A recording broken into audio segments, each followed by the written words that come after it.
with more opportunists expected to arrive in the city next week. In 5 days' time, 60,000 fans will pack the Estadio Olimpico when Celtic and Porto lock horns for the prestigious UEFA Cup. Hoop supporters have been allocated around 16,000 tickets. They'll occupy the north end of the stadium. The south end will house Porto fans. Media and VIPs will be seated here, with locals and others filling the seats in the opposite stand. And of course, to get inside here, you need one of these. Now, the face value of the ticket is €30, but I assure you, they're going for a lot more than that. Scotland Today has learned that ticket touts from England have already arrived in Seville with a view to making a quick buck. These gents from London have paid top dollar for tickets, but they're on the hunt for more. A lot of money, €600 for a ticket, and even at that price it's still very difficult to buy. A young lad who bought 6 and he sold 6 tickets on and made £2,500 profit. Very hard work to get one, very hard work. It cost me €600 just to get one ticket. And you're here looking for more? We have to find much more. What we're going to do is just try and buy as many as we can. And with more ticket touts expected to surface here next week, policing the city could be even more difficult than originally thought. Now it's time. Our reporter Jim Delahunt is there. Jim.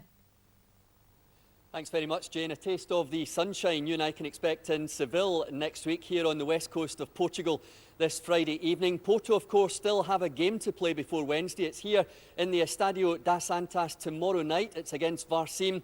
It's a match which no longer matters to Porto, so coach Jose Mourinho will be fielding a much weakened side for that one. But as you can see from the colour pullout in today's paper here in Oporto, it's all about Seville on Wednesday. There have been no shortage of rumours suggesting this coastal city of Oporto is awash with unwanted UEFA Cup final tickets, but it's simply not true. The vast majority of Porto fans have every intention of enjoying the trip south to Seville just as much as their counterparts in green and white. As Jose Mourinho's players enjoyed their final preparations before travelling to Spain on Monday, midfielder Castinho told Scotland Today he was happier to see Celtic win through to the final than city rivals Boavista. As Portuguese, I would love to play against Boavista because it's important for a small country like Portugal to have 2 teams in the final.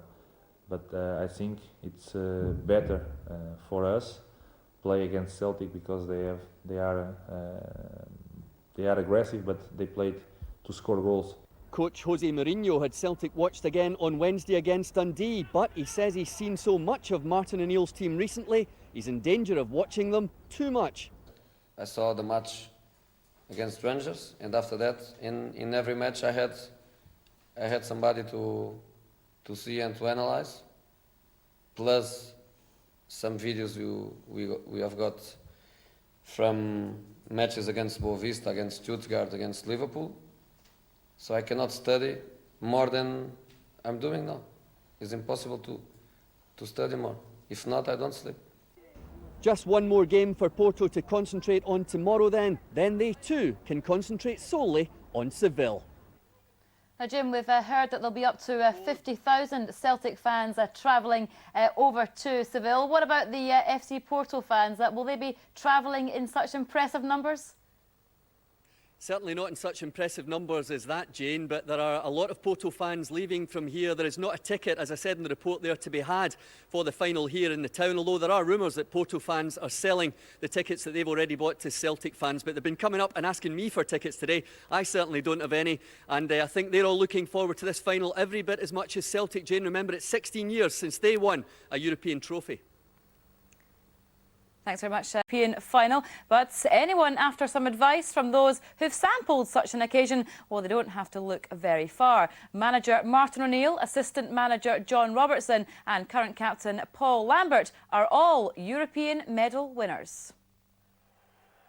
For Martin O'Neill, it was the European Cup with Nottingham Forest in 1980. 17 years later, Paul Lambert helped Borussia Dortmund to the Champions League trophy. The particular night itself was astonishing, and that will never leave me, you know, the final whistle and we've actually won. The final at the Champions League was great until one of the wee guys said he was nervous and that sent me going. That was it. The night that we won the second European Cup in Real Madrid Stadium when we beat Hamburg. It's a moment you'll never forget. The final whistle where you're absolutely drained, but you've won it. It was just fantastic. The first time was an unbelievable thing. For me, you know, it's the second one. It's never 6 years ago or 7 years ago did I think I was ever going to play in 2 European finals. Which is quite nice. Underdogs in a final, it can happen. But with precious memories, there's also the pain. While 1980 is still fresh in O'Neill's mind, he'll also never forget missing out in the 1979 final. But now as a manager himself, he's well aware he may not be too popular with some as he names his starting lineup for Seville. Wasn't best pleased with Mr. Clough when he left me out of the European Cup final. He's Archie Gemma, myself and Frank Clark all in the corner in the stadium in Munich and early morning, and all three of us declared that we were fit, and he told us all three of us were lying. European memories there from Martin. The squad set off for Seville this morning from Glasgow Airport. They'll be without injured striker John Hartson for the game against Porto. O'Neill is likely to pair Henrik Larsson with Chris Sutton up front. It's a great opportunity. We're in the final now. We're going to it. I think the weather might be slightly better than we're having here, but one to look forward to, and that's the most important thing, I think. We will do our utmost to win the competition. Porto are a very, very decent side, as you know, but on the evening, you never know. Tonight, which of course you can see live on this channel. Incidentally, for the bloke I sat beside in Primary 7 and the fellow whose pint I spilled in 1990. Celtic fans because they are friendly. The T-shirt says the Celts are here. Seville has truly become a dear green place to the supporters of Celtic Football Club. Better still if they win. On cold winter nights, they watched the club's progress in early rounds. Then they bought the sombreros. Now they're here to fulfill a dream.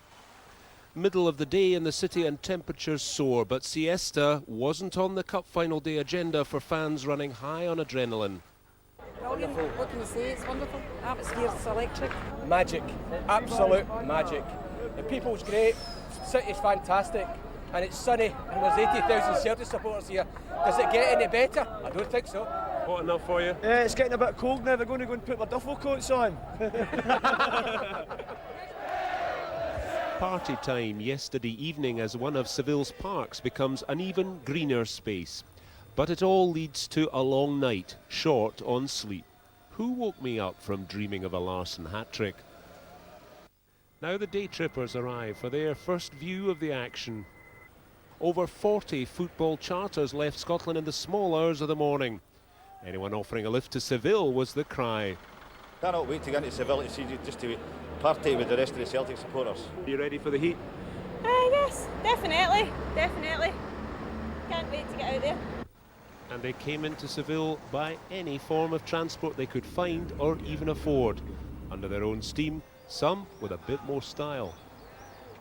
On this bus are many of the staff from Celtic Park, and the predictions are coming true. By kick-off there could be as many as 50,000 Celtic supporters in Seville. Club officials think that sheer level of support could be the key to lifting the cup. The last hours before kick-off are a time when supporters start to kick every ball and picture it in the back of the net. Predictions came easily in the civilian sunshine. Absolutely fantastic. Celtic 2-1. Stevie Chalmers scored the winner in 67. His initials, SC. Chris Sutton, CS. It's all falling into place. The great man will be looking down on us tonight. It's in the bag.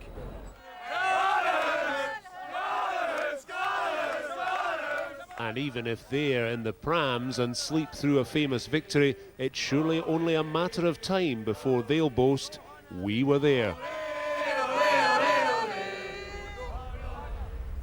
I sincerely hope that beer wasn't for the wee ones. Well, that's what the fans have been up to. What about the real business of the night, the big game itself and the Celtic team? Alison Walker is trackside.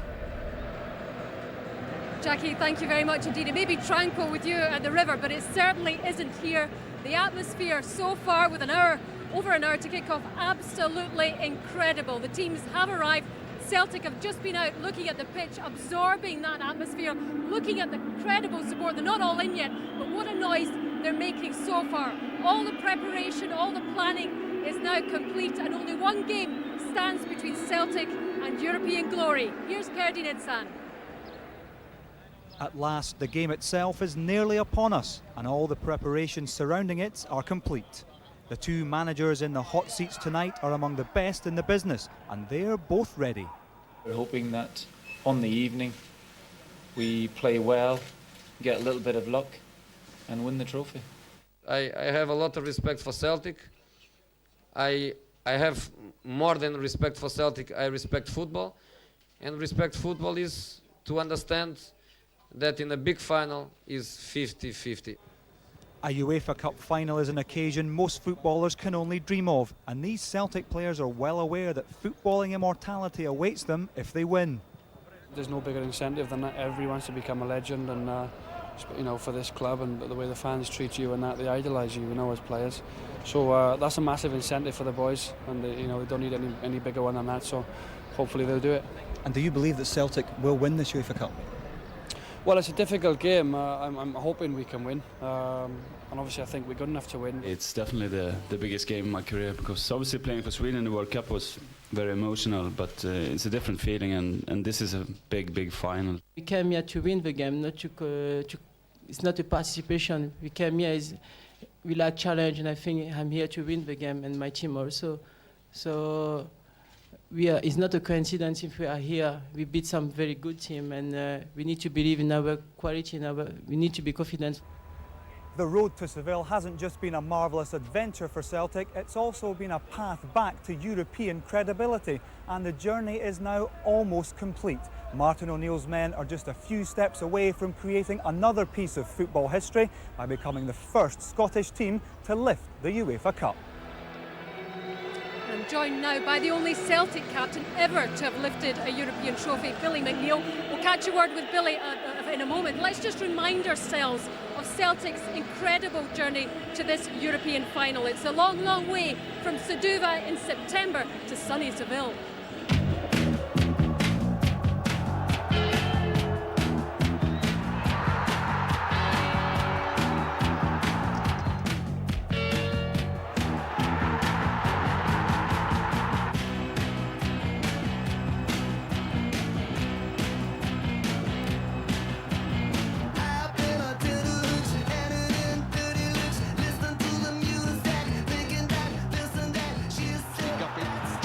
There, Celtic have scored. It's Henrik Larsson.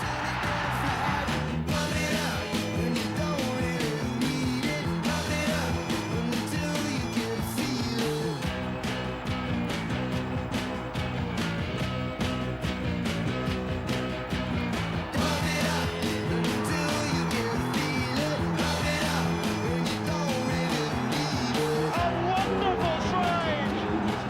Now be to Sutton. It's a good layoff. Larsson with the reverse pass for Hartson.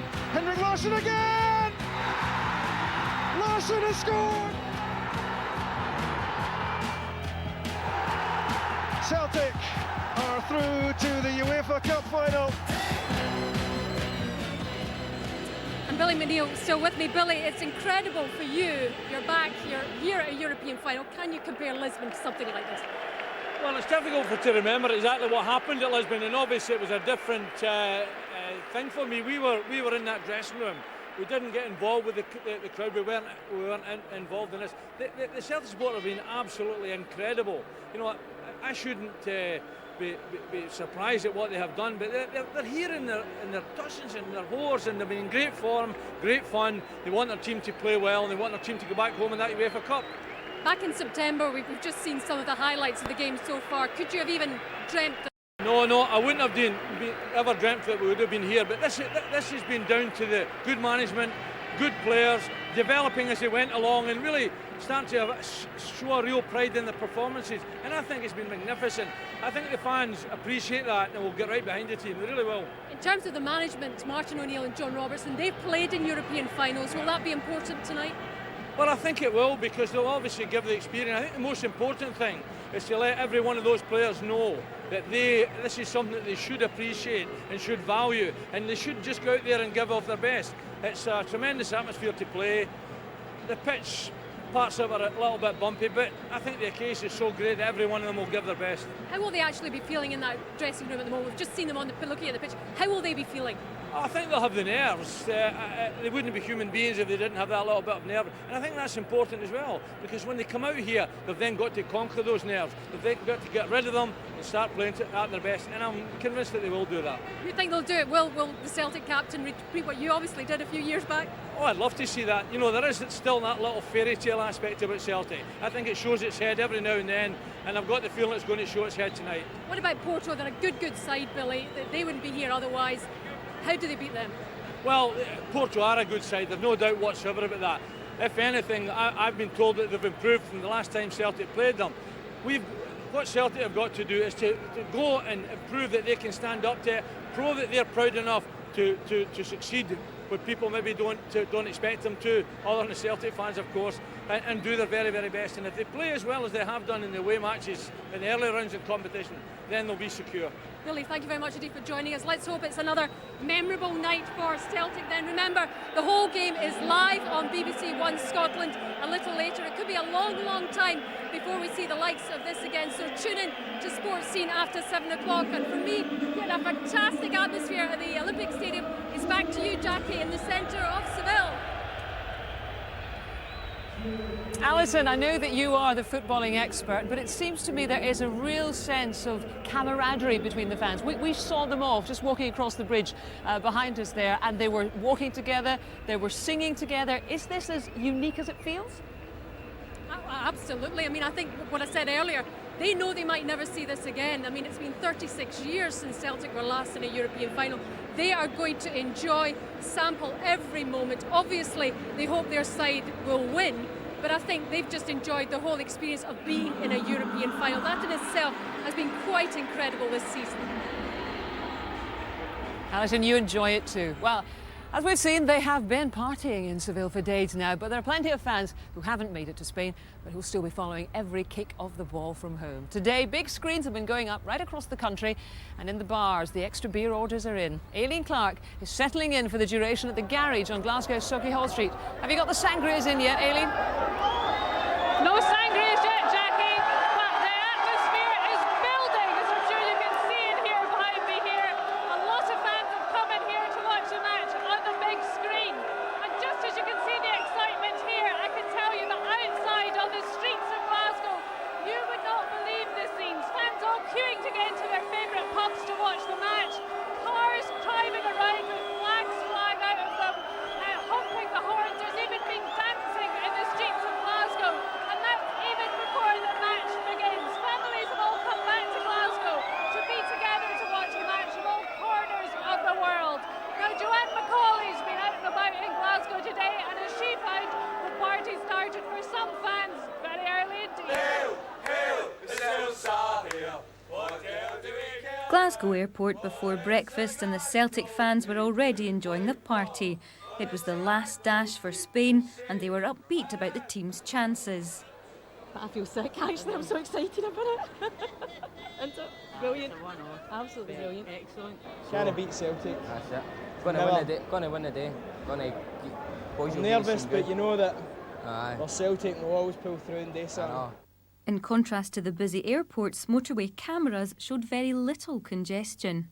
Conditions were very quiet on the roads right across the country, not just the Glasgow and Edinburgh. Obviously, people are taking time off from work to watch the football tonight, so I've never seen many days like this midweek. Oblivious to all the fuss, Emma was born on Monday. Dad William was there, but only for a few hours. Then he was off to Seville. But he only got as far as Barcelona and won't make the kick-off. So no football and no baby. He's stranded, he can't get to Seville. There's no flights and there's no trains, there's nothing, everything's fully booked. So he's actually in Barcelona with a ticket for the game and he can't get there. It's just been one of the weirdest and maddest weeks ever, but we'll never forget it. We'll never forget it. Getting ready to celebrate at this Glasgow bar if the result goes Celtic's way. They expect a packed bar for kick-off and a footballing night to remember. This is the equivalent of the World Cup. It's a major, major sporting event. Whether you like football or not, you're going to be out for the atmosphere and to get behind a Glasgow team. And we all know how patriotic us Glaswegians are. Everybody is up for tonight. Well, maybe not everybody. These football fans have swapped their usual Rangers shirts for Porto flags at a Portuguese charity theme night. The atmosphere will be tremendous. I know Celtic are more supporters, but Porto will overcome them and they'll win. They'll get for us. 3-2, but it'll be a hard game, but Celtic will not win. Porto 3-0. Many of today's travellers were flying out for less than a day, so whatever the outcome, they're expected back in Glasgow for breakfast tomorrow in triumph or tears. Now, on a serious note, for those of you that haven't come out to a pub like this, I've decided perhaps to be a wee bit quieter and stay at home and get your mates round. Beware that TV licensing people say they're going to be out and about tonight, so if you get a bit of a chap on the door halfway through the first half, it might not be your mate turning up with more beer, it might be the TV licensing people, so you have been warned. But back to the serious business of partying. Jackie, you might think that you're in Party City tonight, but let me tell you, I think we might be giving you a run for your money in Glasgow. Crikey, it does seem like a bit of a party there. Aha, Aileen, but can you boast any superstar guests? You know, I just hate name droppers, but as I was saying to my very good friend Rod Stewart earlier, and of course then there was Jim Kerr, Simple Minds frontman. He's hoping Celtic will promise him a miracle. All that to come, but back to you now, Sally. Thank you, Jackie. I think you've made a few more friends out there in the last few days. Speak to you again in a moment. Here, Scotland's new Education Minister, Peter Peacock, is promising to crack down on unruly school pupils. It follows a survey suggesting that 8 out of 10 secondary teachers think classroom discipline has deteriorated over the past 2 years. But as Gavin Walker reports, the executive is being criticised for expecting children to behave like adults. It's one of the biggest problems in Scottish education, and the latest survey suggests it's getting worse. Of 2,500 teachers questioned by the Scottish Secondary Teachers Association, 8 out of 10 thought that discipline had deteriorated over the last 2 years. There's a breakdown of the traditional acceptance of authority and the need for particular patterns of behaviour to conform and to progress. And that's what schools are seeing as being a major and ongoing and consistent problem. For the new Scottish Education Minister, discipline in schools is a serious problem, and one he says he's ready to tackle.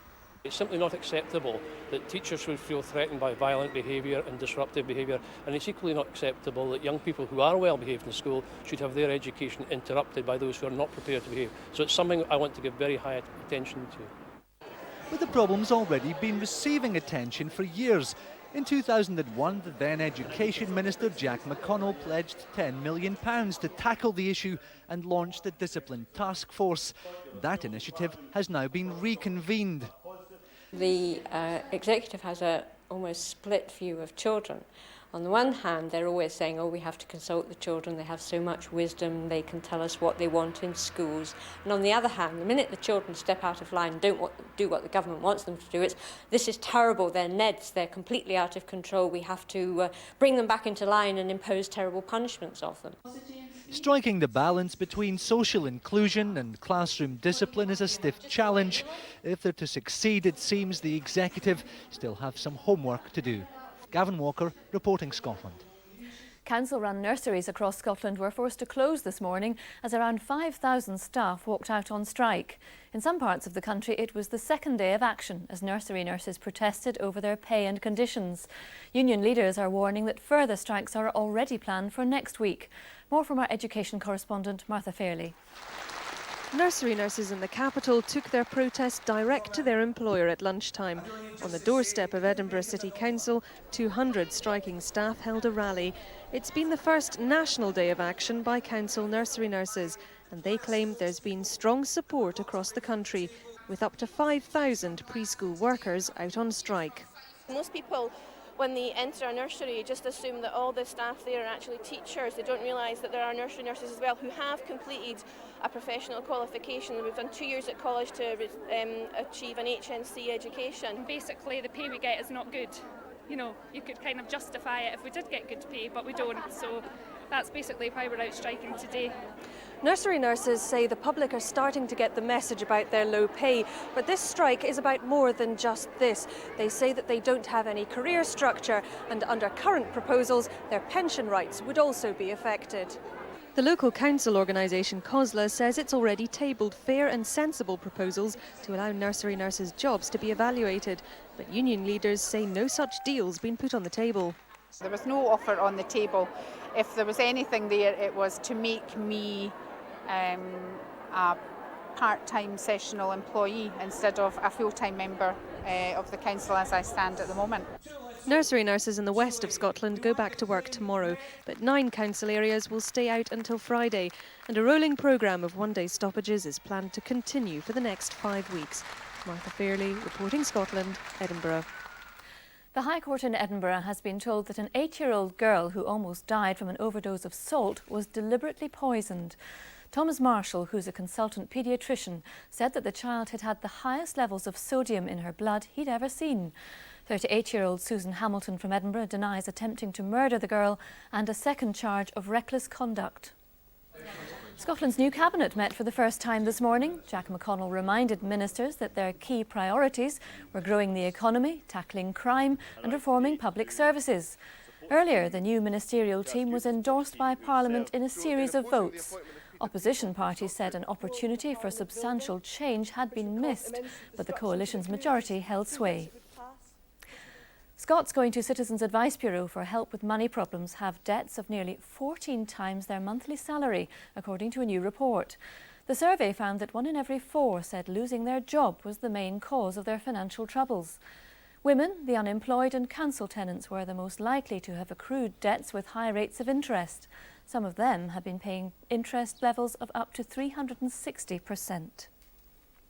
That's the news from Scotland. The big news from Spain is that Jackie's still looking for a ticket for the match. She's even been pestering pop stars. Some people have all the luck. Jackie?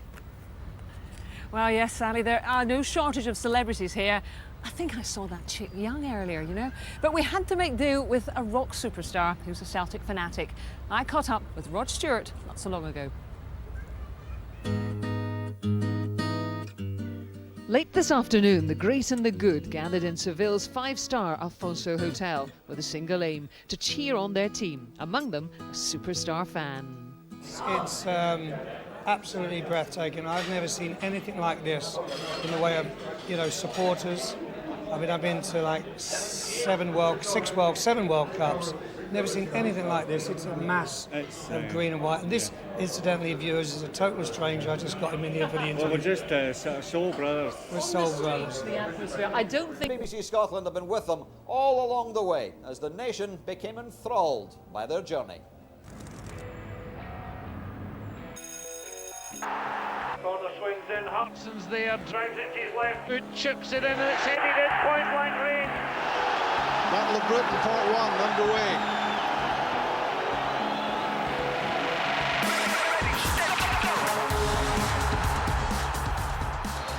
Part 2 of this UEFA Cup tie.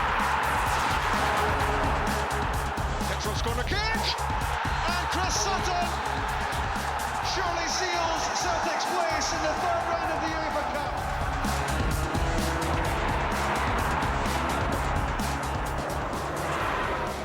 And is that the goal that points Celtic towards the last 16 of the UEFA Cup?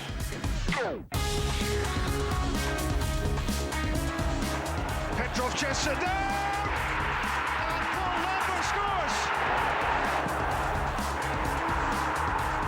Petrov, oh yes! Alan Thompson, who heads Celtic in front. Full time in Stuttgart. Celtic are through to the quarter-finals of the UEFA Cup.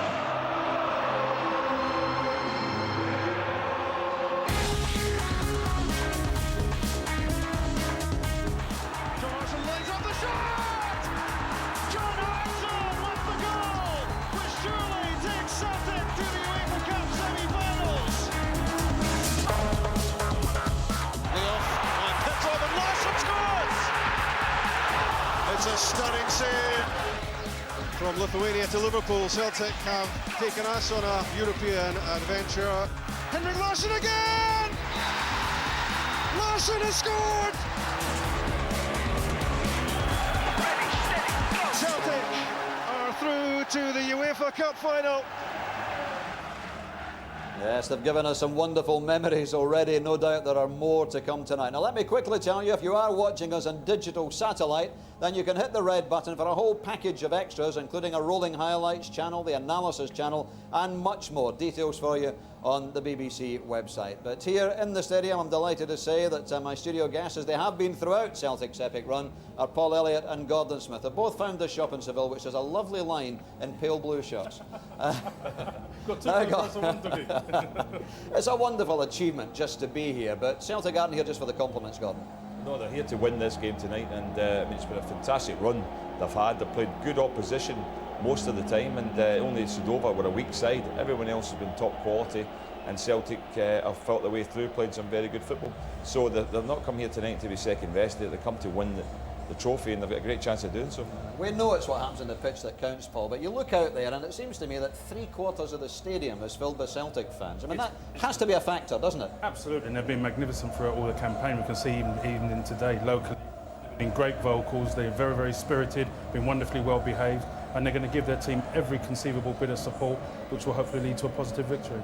Now listen, you've both played at the highest level. You know what it's like to miss big games, but you both must feel, as we all do, for John Hartson. I mean, to miss out on a game like this. He's been colossal, isn't he? I mean, he's been such an integral factor for Celtic over the last 3 or 4 months, and it's such a shame because they've got Costa, the big, strong centre-back, George Costa, and I really fancied, Hartson to have a right go at him. But he's been outstanding in his all-round play and the way he's wonderfully led the line. But, he'll be watching and giving every support, I'm sure. He's here tonight as a supporter. More from the lads in a moment, but let's hear from Martin O'Neill, who in less than 3 years has really given Celtic back their pride, and tonight, of course, he can emulate the legendary Jock Stein by winning a European trophy. He's with Chick.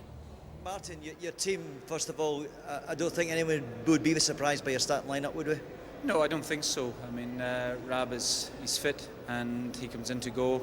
Magnus Hedman just gets the nod and experience because he's come in there. Young David Marshall, who will have a great career in front of him, I'm sure. But Magnus has declared himself fit, so that's fine. And Chris Sutton comes in. Young Sean has done terrifically well, and Sean's on the bench.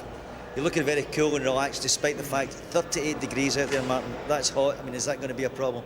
I think obviously there's no getting away from the fact that it's going to be a problem, but we'll just have to cope with it best we can. I know that could turn around and say it is the same for both teams. Porto might have 1 or 2 players a wee bit more used to it than ourselves, but even so, it doesn't matter. We want it to be here, and it doesn't matter about the conditions. What about, talking of conditions, that of the pitch? Well, I mean, they've relayed the pitch, and there are little gaps in between, and what's the point? You're here, there's no point in complaining about it, you get on with it, and I was expecting perhaps maybe them to have watered the pitch. I think they probably did do, have they? But in this searing heat, then it dries in very, very quickly. But I said I would take all those things. I think I said this to you before. With 10 or 11 minutes to go in the Boa Vista game, we would have taken it in the second game. So we're here now, and we're going to do our utmost to win it. It was an incredible welcome by the Celtic fans when you went out on the pitch there just for a stroll. That was fantastic, yeah, absolutely. I mean, they're here in droves. There'll be as many outside the stadium as is in it, and we've seen thousands and thousands of them there just on our way up the driveway. We hope we can do it for them. What kind of sort of game what would you hope for? You hope for any kind of victory, but what would we expect? Will we get a classic football match tonight? Well, I'm hoping. I mean, you want to come here and you want to show you can play. I think that's very, very important. And I'd like to play well. I'd like to play well in a spectacle. Obviously, I'd love to win the game. And if we can do both, then everybody goes home delighted. Because in a sense the pressure is off you, isn't it? I mean, by getting here, in a sense you're a winner. You've achieved. Can I accuse you of overachieving? Is that fair? I mean, that team has done fantastically well. Well, they have done very, very well, Chick. There's no doubt about it. And it's we might not get there again in the next decade. Maybe it might be another 30 years before we're in a final again. So let's go and do our utmost to win it. We're here now. We've beaten some very, very good sides along the way, and I said to the players, Porto are a very fine side. There's no doubt about it, stacked with individual talent. But the parts of us I'm hoping we'll be strong, and I'm hoping that we will be mentally tough for the game, and that's what we will need tonight. You got a good feeling? Only when it's over and if we've won. Hope you do it, Martin. Thank you, Mel. Yes, don't we all? All right, that's first news of the Celtic team then, straight from the horse's mouth, if you like. Let's get details on both team lineups then as we join for the first time tonight. Our commentary team, as always, Sandy Clark and Rob McLean. Thanks, Dougie. A lot of symmetry about the programme tonight. 2 blue shirts in the studio, 2 white designer BBC polo shirts in the commentary box. I wish you'd phoned me. It's the same wardrobe, isn't it? But Lisbon 67, Barcelona 72, Gothenburg 83. Could it be Seville 2003? There's got to be a chance of. It'll be certainly very difficult for Celtic tonight, but when you get to a final, it's old cliches. It's 11 against 11. The pitch is the same for both teams. It is very warm, which might not help Celtic too much, but you've got to have a chance. And Celtic have progressed so well in this tournament. It's been unbelievable, especially the performance at Anfield a few months back. And tonight, they'll have to reach that type of level of performance individually to achieve any chance of success, and hopefully we'll get that. OK, let's have a look at the 2 teams then. And firstly, it's Celtic. No surprises about Martin O'Neill's choice.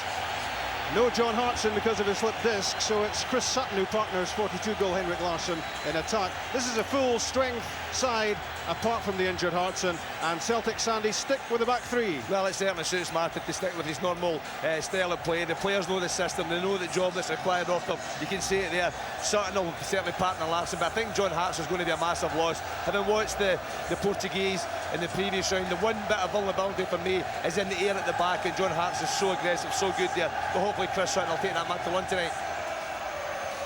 That's Celtic. Let's have a look at the Porto side, and like Celtic, they have a key player missing.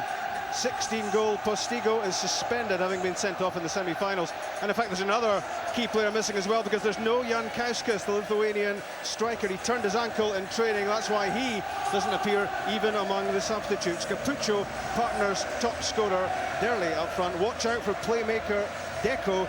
He's not just Porto's top player, he's Portugal's top player. They're a very talented team when you look through them, solid at the back. But Real Deco, the one you say, Rob, just playing off the front, he's the one that might cause Martin O'Neill a problem. He could play maybe wide right, wide left, make it a 3 up front, and then Martin O'Neill's got a problem. Does he have to adjust their back 4? Martin certainly accomplished that situation a few weeks back against Rangers, and he's got to be prepared for that tonight.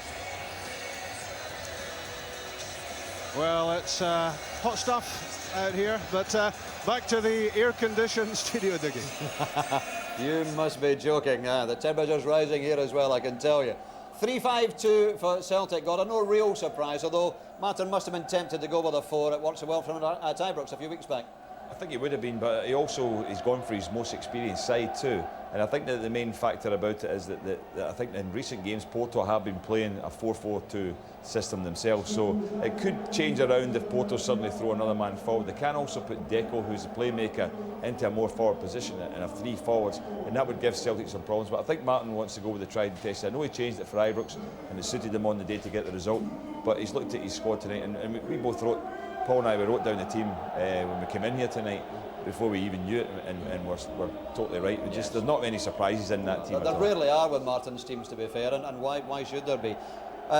When you talk about key players, we're not going to surprise anyone tonight. Henrik Larsson and Bobo Baldé have decided to feature, and Larsson is almost taken for granted. He is such a phenomenal goal scorer. 42 this season.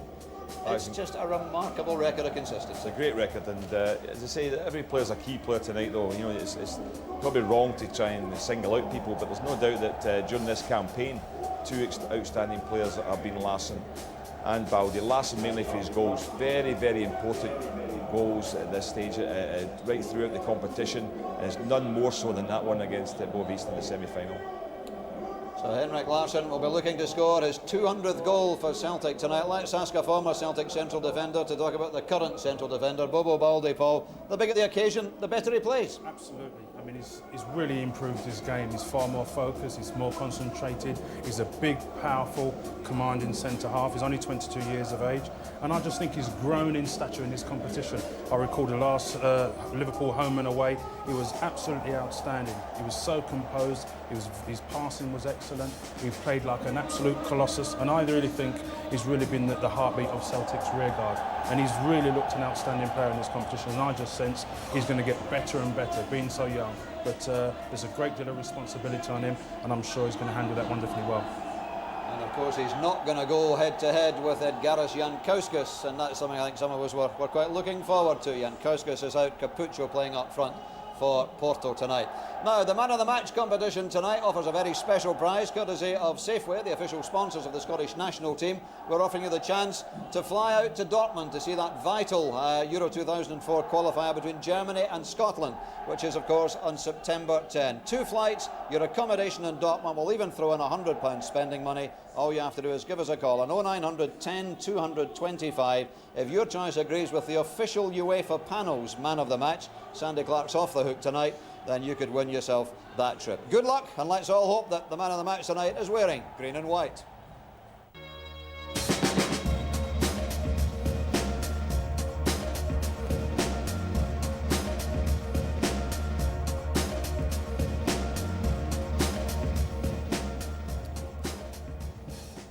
I think absolutely everyone here in Seville is astonished by the amount and the number of Celtic fans that have made the journey. The stadium is filling out. The official ticket allocation was 15,700.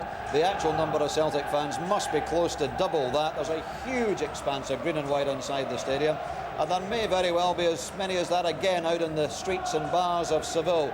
They'll be watching as you are on television, but they at least will be able to say, I was there. Now, this is a lovely city, it really is. It's Spain's 4th largest city. It's a city of Don Juan, of Carmen, of Figaro, of Rossini's famous Barber of Seville. It's also where Cervantes began to work on his epic Don Quixote way back in 1601. But tonight, Seville has been subject to a different sort of cultural celebration.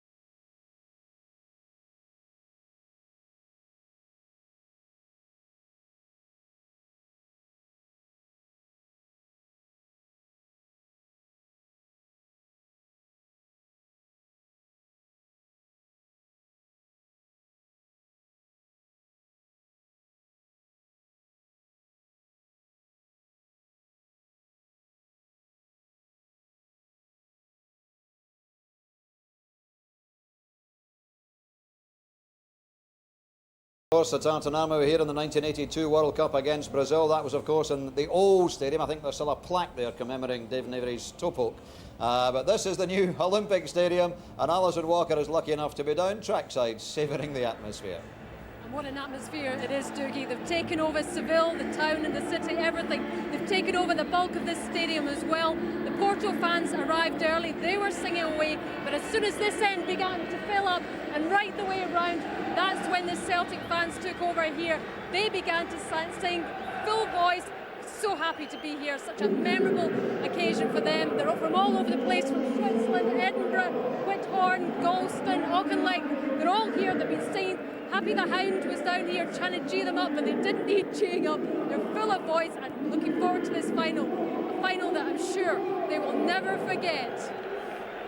Yes, Alison, like all of us, getting caught up in the atmosphere. You couldn't avoid it. I'm sure Jackie Bird is in the centre of Seville.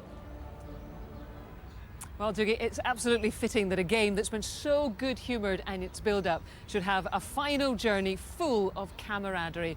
This was the scene just a few minutes ago as the fans made their way to the stadium. Celtic and Porto fans singing their way there. Now, when was it the last time you saw Celtic fans going to Celtic Park in a horse and cart? Never mind, in the sunshine. The rest of the ticketless fans are watching the game on big screens around the city. A few have even found their way into local hostelries, and we'll be keeping an eye on them throughout the game. Thanks, Jackie. I can't imagine there are any Celtic fans left in Scotland, but Aileen Clark has been out looking for them. Well, let me tell you, there's plenty Celtic fans left in Scotland, and quite a lot of them are with me in the garage in Sauchiehall Street tonight, here in the centre of Glasgow. The atmosphere is building. It's been absolutely fantastic here tonight. We've got fans in sombreros, we've got fans with green and white beach balls, and they're all carrying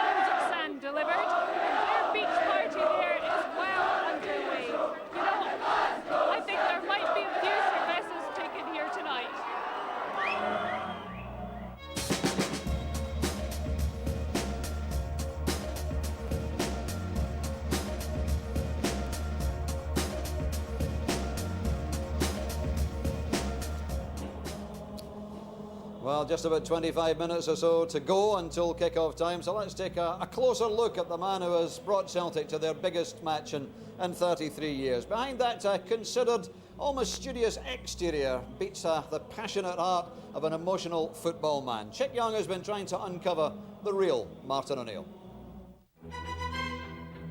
It has been some success story on and off the park. Teamwork is the key. Communication might be more of a problem for O'Neill, Robertson and Walford. Did you hear the one about the Scotsman, the Englishman and the Irishman?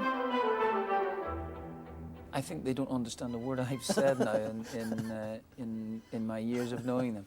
And it's always quite pleasing, really. And the truth is that I don't understand a word they say either, especially Robertson.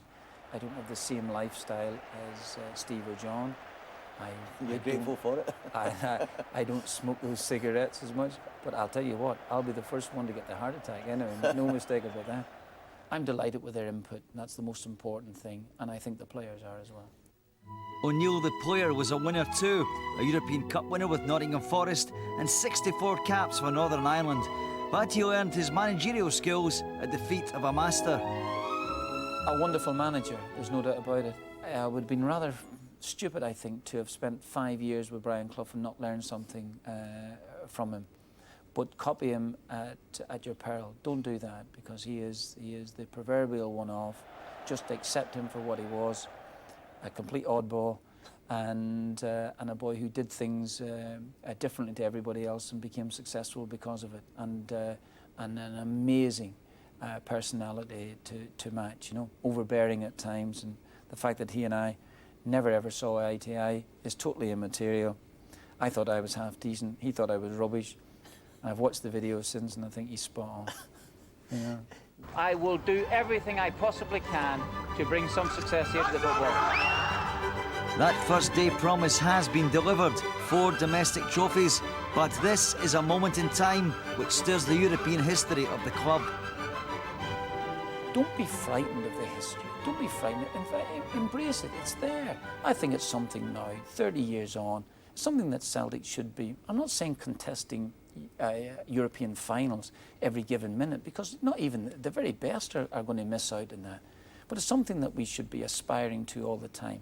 And that's all you can ever do, is aspire to what, to the sort of greatness that has happened here in the past. And if you fall a million miles short and you've tried your very best, that's all you can do. Did you meet Steen? I did. Yeah, I met him once. He actually called me Martin, which I couldn't believe. I was playing for Nottingham Forest at the time. Never thought that he would know who I was. And just for him to speak to me was just marvellous. You only have to listen to some of the Lisbon Lions stories about Jock and Tarela. So the very fact that he even called me by my first name, I'm happy with that. Martin O'Neill perhaps may be uncomfortable with the comparison, but these fans think that he is something very special indeed. The fans, of course, many of them been to Liverpool and Blackburn, to Stuttgart and to Vigo. Some of them maybe even among those 2,000 who saw Celtic win in Sudova in the first round back in September. And they are looking forward to kick-off time here in Seville tonight. Paul, tell me about Martin O'Neill. How much has he impressed you? Very much so. He's a very articulate man. He knows his football well. He commands great respect. He's got this capacity to get into players' heads. He's called respect. They want to play for him. You look at Leicester City, what he built there. You look at Celtic, what he's done. And he's got this, he's very, very astute in the transfer market. And I just think that he's his own man. You know, he's a very, very thoughtful individual. And I just sense that he's had a massive influence in this group. And you can look at the players, they would do anything for him. And that's the secret of great man management. The ability to get into players' head and they want to play for you. And I'll tell you what, they will die for him, there's no doubt about it. And just a quick word, Gordon, what do you think is his main strength? I think man management, without doubt. I just think it's, as Paul said, he gets people wanting to play for him. And if you've got that as a manager, that's everything. I think that coaching side of things, he knows the game well, but he doesn't get too much involved in that, although he is tactical. But I think the man management side is the key to it all. Well, Celtic, of course, could hardly have faced tougher opponents tonight. Porto are now Portugal's most successful club.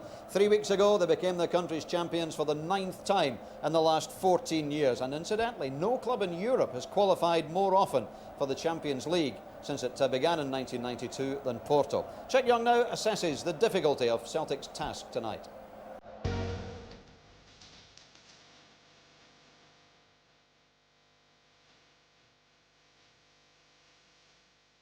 The journey of Jose Mourinho and Porto to Seville began with wins over Bologna and Austria Vienna. A 3-0 home victory ended the hopes of Lens. And 6 against Turkish side Denizlispor put them in the quarter-finals. Panathinaikos were the next victims. And a 4-1 home win over Lazio booked Porto a place in the final. Now a new stadium will be ready for 2004, and club president Pino da Costa has invested £12 million in a new training complex. He knows the proud dynasty he has to honour, and the coach does his bit by ensuring that his players know the opposition inside out. I know it's a big team. They have good strikers and a good midfielder, and I think it will be a difficult game because they fight very hard to get the final, and now we will see. The three strikers, Larsen, Artsen, Sutton, yeah, the three players, and Petrov. They have an excellent team, a good coach, good players, and they are in the final with because they play very well and they are in a good moment. Now, if you know your history, you'll know that Porto were founded in 1893, and for most of that time have lived in the shadow of Benfica. In fact, in 1965, they were on the threshold of bankruptcy, but they'd recovered enough by 1987 to become champions of Europe, and a year later won the World Club Championship. Now Porto are the most successful team in Portugal. This is the man responsible. Coach Jose Mourinho has reshaped the team, buying players like Manish, Nuno Valente and Jankowskis. He's an intelligent manager who has done his homework, showing a great ability to spot talent. I study Celtic every day. I want to know everything. I try to know everything. I try to know the players individually. I try to know the coach spirit and the way the coaches react in certain moments.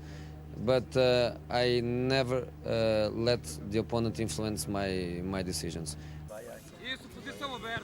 This will be Celtic's toughest UEFA Cup test so far. Tonight they face a man and a team on a mission. Well, the Porto fans may be outnumbered tonight in Seville, but they're still here in their thousands. Their team is known as the Dragons. They're the favourites tonight as well. They might be. They won in Greece against Panathinaikos. Not many teams do that. And, of course, they beat Lazio 4-1 in the semi-final. They're a good side. And in midfield, their main playmaker is being compared to Zinedine Zidane. He's known as the maestro. He, of course, is Deco, Paul. And Celtic are going to have to watch him very carefully. Absolutely. He's a very talented player. He's really the catalyst to their attack and play. There's no coincidence amongst the rumour factory now in Europe that he's got a proposed or a possible £17 million move to Juventus. He's very clever. You know, he runs with the ball well, scores goals, excellent on free kicks, and he's a player that I think Celtic's going to have to be very mindful of him. When he plays, the team plays, and I think they're going to have to work very hard to deny him time and space on the ball, because he's got tremendous vision, and obviously his end product is very good as well. So he's the real danger man, the Brazilian-born, now naturalised Portuguese Deco, who, like all the great players, will wear number 10. God, one of the other aspects of Porto's play, like all good teams, they're very sharp up front, very quick, aren't they? Yeah, I've watched the highlights of all their games in Europe so far, and they are a good side. I mean, there's no question that they play good football, but they are very quick and they move the ball quickly. And Deco is the key player, and maybe Celtic, I think we need to look to maybe put Paul Lambert in that area. He did it against Zinedine Zidane when he was playing for Dortmund, when they beat Juventus in the Champions League final, and he's tailor-made to do that job, Paul Lambert, so I just wonder whether he might sit him in there. But they're a good side, as I say, and they like to shoot from distance as well. One of the aspects of it is they fire in shots all the time, and they quickly fall up, waiting for goalkeepers to make errors, and it's brought them some goals. And the most disappointing thing for the other teams is the fact that it's been horrendous goalkeeping errors, and Porto have actually gained advantage from about 4 or 5 of these situations. Watch this goal. I mean, that's just shocking goalkeeper. But do you see there, the first man in there is a Porto player. And in other games, there's loads of instances where the keeper actually made a save, but it was a Porto forward on top of him all the time. So that's one of the ploys. They like to shoot from distance as often as they can and then follow up quickly. Yeah. So Celtic will need 100% concentration tonight, that's for sure. Every player is key, of course, but the wide areas will be especially important, and it's great that Alan Thompson has been in outstanding form recently, but he's under no illusion just how tough it will be for Celtic tonight. Hats up, head to toe. Where you go, no one knows. You smile, plenty don't. When we ain't even close, yeah. Solid as a rock. How many ways can you hit the spot? Show me what you got, 'cause we ain't even close. We're under no illusions how tough it's going to be. We're going to have to be in, peak performance mode, if you want, if not very close to it, because I think to win, I think they're an exceptional team with some fantastic individual talent, so we're going to have to be close to 100% to have any chance of winning, I think. That collapse at the very gates of the Champions League at the feet of Basel seems a lifetime away now, but the Euro experience is made up of good times and bad. You can't stop learning. I think the previous seasons have stood in good stead, really. Champions League football, it's all a big learning curve. And I just think this season that the performances, particularly at home, haven't been great. But on the road, over Celta Vigo and Stuttgart and Blackburn and Liverpool, it's just been fantastic. When did you really start to believe that there was something on, something really special on? I would say when we beat Liverpool. Thompson, Celtic are ahead! The deadly left foot of Alan Thompson does it! I think after the game at Anfield, we thought, God, yeah, we're 2 games away here from a big final. And I think that was, well, personally speaking, I can't speak for the rest of the lads, but that was when I thought, we're close here, we're quite close, But every team needs its sorcerer. Celtic have Henrik Larsson, and his teammates are joy grateful. Absolutely different class. He can create something out of nothing. A game can be running down a cul-de-sac, 0-0, and then all of a sudden, bang, half a chance, there you go, you're 1-0 up.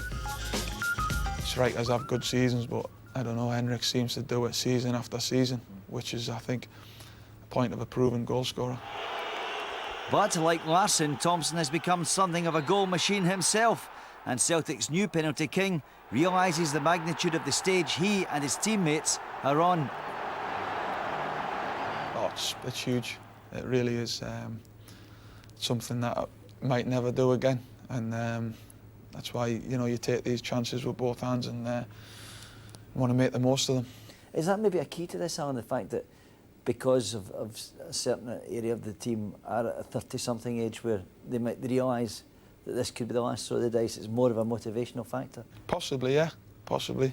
Although I'm not 30-something as yet. Not for one moment was I suggesting that. There's a few of the boys getting on, so I'm sure we all want to make the most of it. Whether it's the young lads or the old lads, we all want to give it a good whack, Less than 15 minutes now then until kick-off time, and as you would imagine, the atmosphere in the stadium is absolutely electric. Don't forget that man of the match competition. You can win that VIP trip to Dortmund to see Germany-Scotland on September the 10th, courtesy of Safeway, the official sponsors of the Scottish national team. 0900 10 225. Your choice has to agree with the official UEFA panel's man of the match, and you have until just before full time to make that call.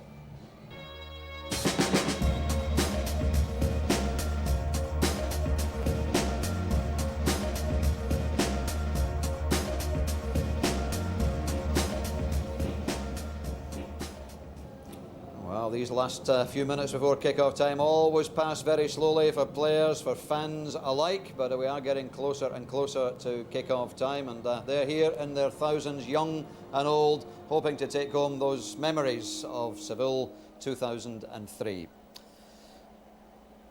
And there's a youngster who might not remember too much about it, but you can bet your life that in years to come he'll be telling everyone, yes, I was there that hot night in Seville.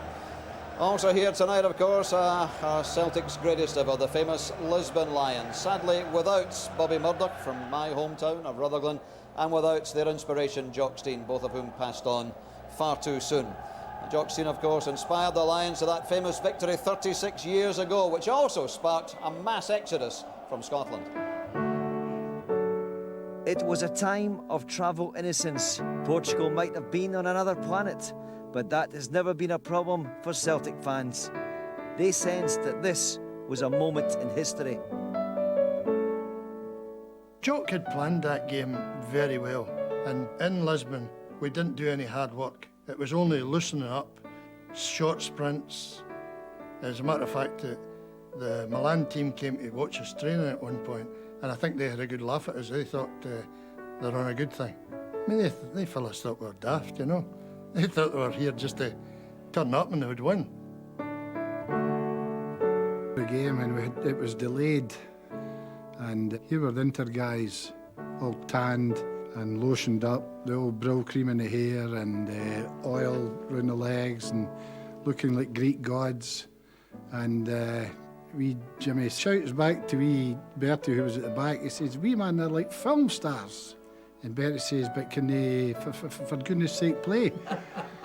And Bertie had broke into the Celtic song, and that took a bit of tension off us. And then we straight onto the park. Once you go into the park, that's it. You don't need to worry about anything else. But they did need to worry. You tend to do so when you fall behind to an early spot kick. I mean, Jim Craig, that was the best thing he did in the match, giving away the penalty kick. Because what happened was, at that time, the Italian style of play was score a goal, sit back and defend, and he gave us... They didn't come back at us at all. That was their way of playing. I mean, I think they would have been happy at that stage with a draw. But fate had other ideas. An inspirational moment from Stevie Chalmers, and the Lions of Lisbon were born. 5 minutes left now. 1 goal each. Gimmel. Further. It's goal! Celtic has scored! It took about a week, as far as I'm concerned, to sink in at what the enormity of what we'd done. This small club from Scotland had beaten the best in Europe.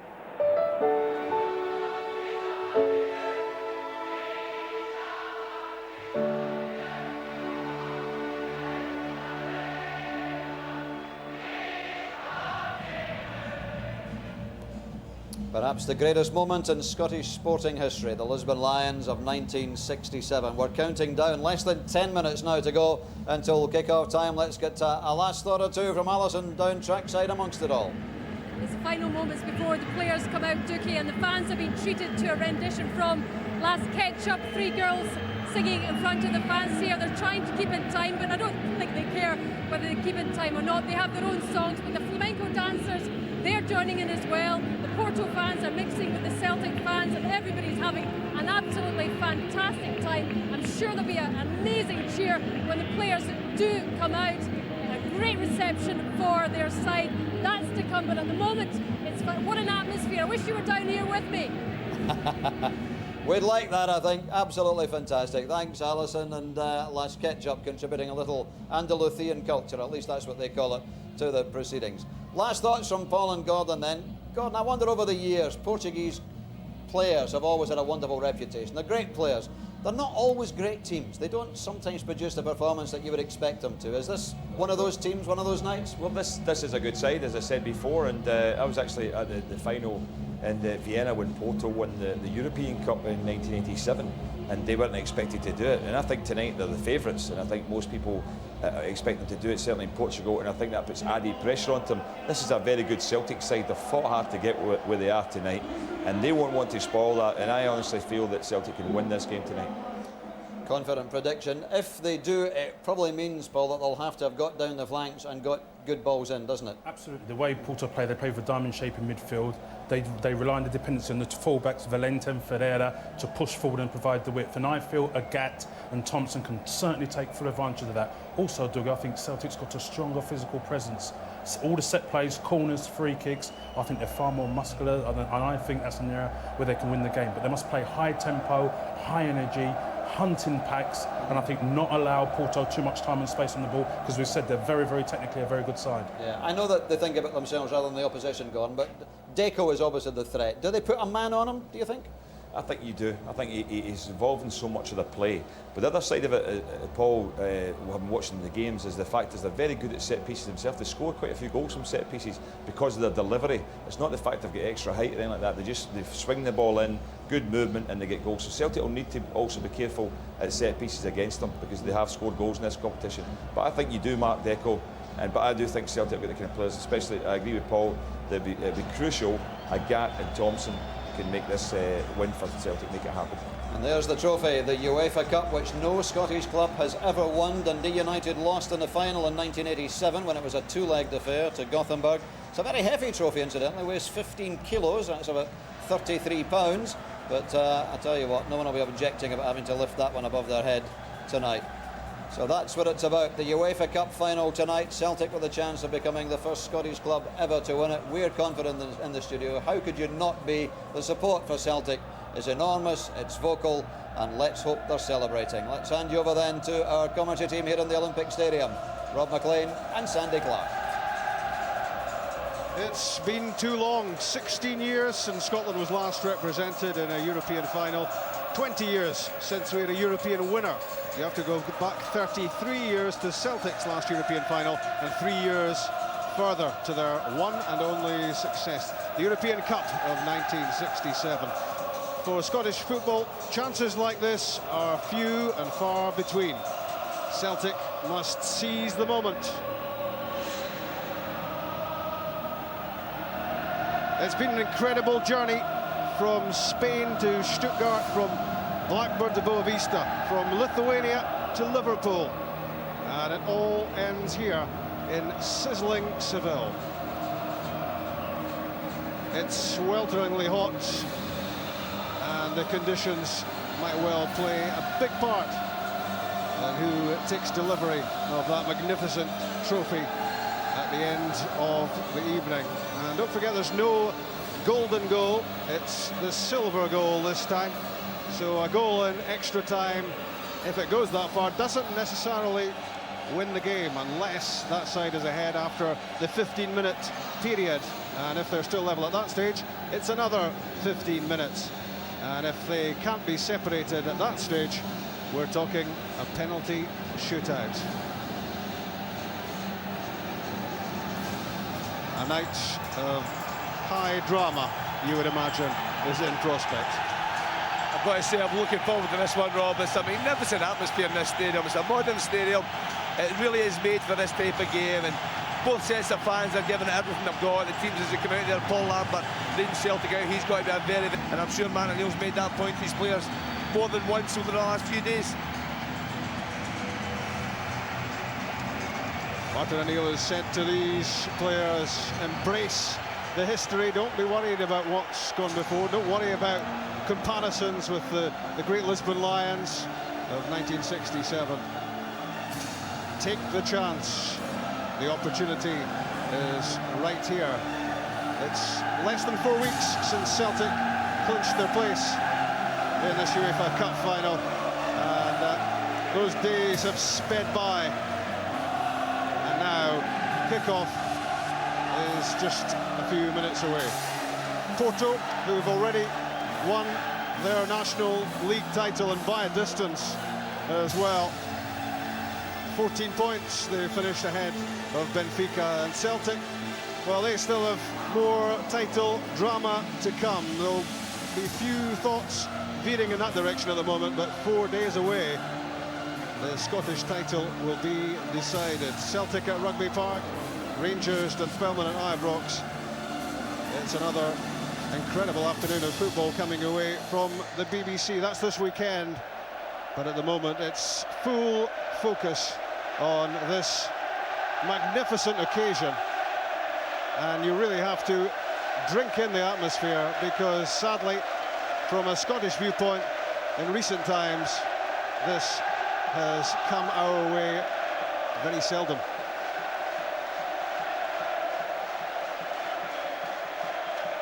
Lubos Mikel from Slovakia is the referee. Igor Sramka and Martin Balko, the two assistants alongside him. And of course, as you've probably read by now, it's Lubo Moravcik's brother-in-law who's the fourth official. That's the Celtic shape pretty much tonight, and it's back three time. It is. It's every single player in that lineup. They know their position tonight. They know exactly what they have to do. Paul Lambert there doing his duty. They know exactly what they have to do against the Portuguese to make things work. When you look at the opposition there, they're a quality team. The profile of their club's incredible, but they proved their quality in the semi-final, getting through against Lazio. There's two players, Deco, who the lads in the studio were talking about, and also Derley, the striker, number 11. I'm pretty certain Martin O'Neill's pointed those two out as the two endangered men. Lubos Mikel was on the referees list at last summer's World Cup final. He's never refereed a Celtic game, and these are the substitutes. And you look at Sean Maloney there among the Celtic replacements, and he might well play a part. And never has the huddle got a bigger reaction than that.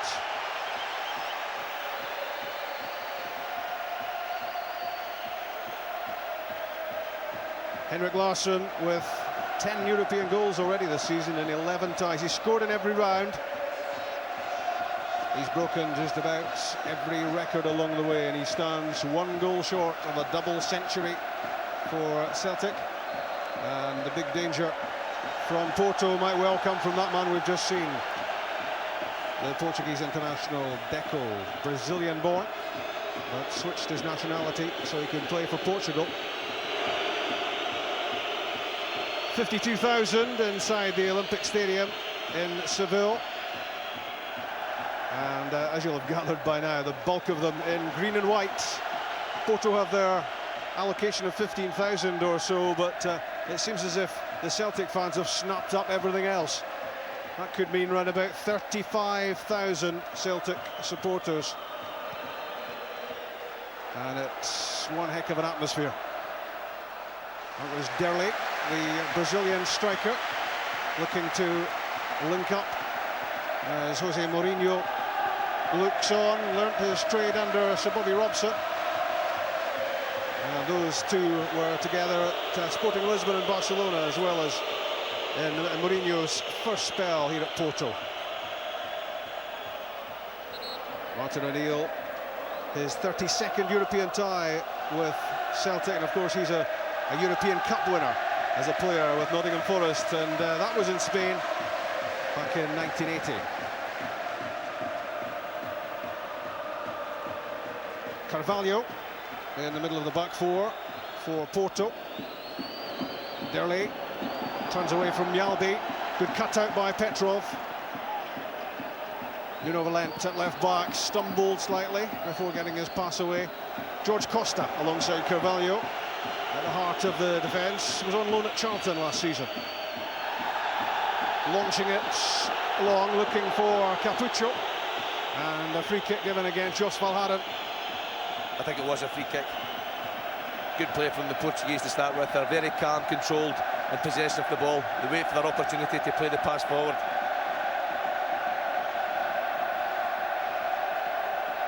Rob Douglas has missed Celtic's last 4 games, but Martin O'Neill has brought him back in for the big ones before, and he hasn't let his team down. I think I have to be careful here, Rob. The lads were saying in the preview to the game in the studio how many goals Porto have scored with shots coming off the goalkeeper. I'm sure the Celtic coaching staff are aware of that as well. You've got to react first, that's the secret, get there first.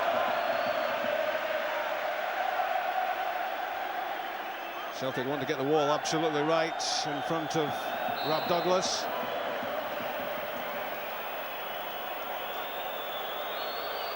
Deco's shot, blocked by Lennon, and the follow-up effort saved by Rob Douglas. A good, confident start from the goalkeeper. It was a decent strike. Big Rab would be happy to get a touch of the ball, made a good early save. It's a shot through a ruck of players there from Manish.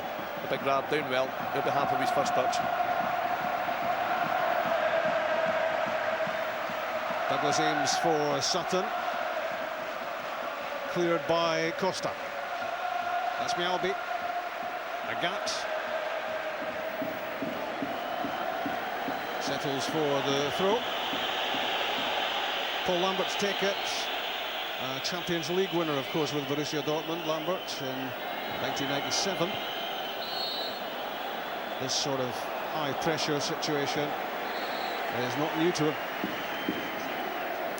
I'm watching the tactics here in the part of the match, Rob. Deco, that we've spoke about, plays just off the front. Neil Lennon, he's the one that's got the responsibility at the start of the match to pick him up. So it's number 18 against number 10. I'm sure Neil will be sticking very close to his opposite player there. Carvalho with the long ball for Capucho. Jos Verhaeren lost it when it was in the air. Now Deco. Clever footwork, but not a great pass. It lets in Larsson, and that's a free kick. Obstruction.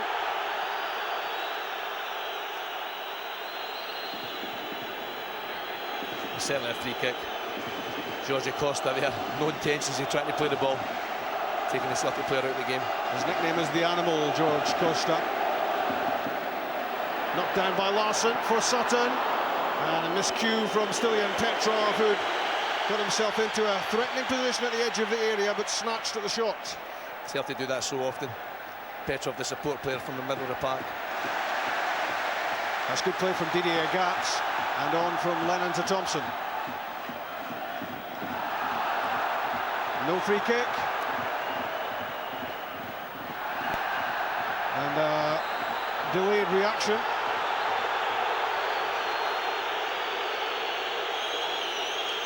There was earlier challenge with Alan Thompson.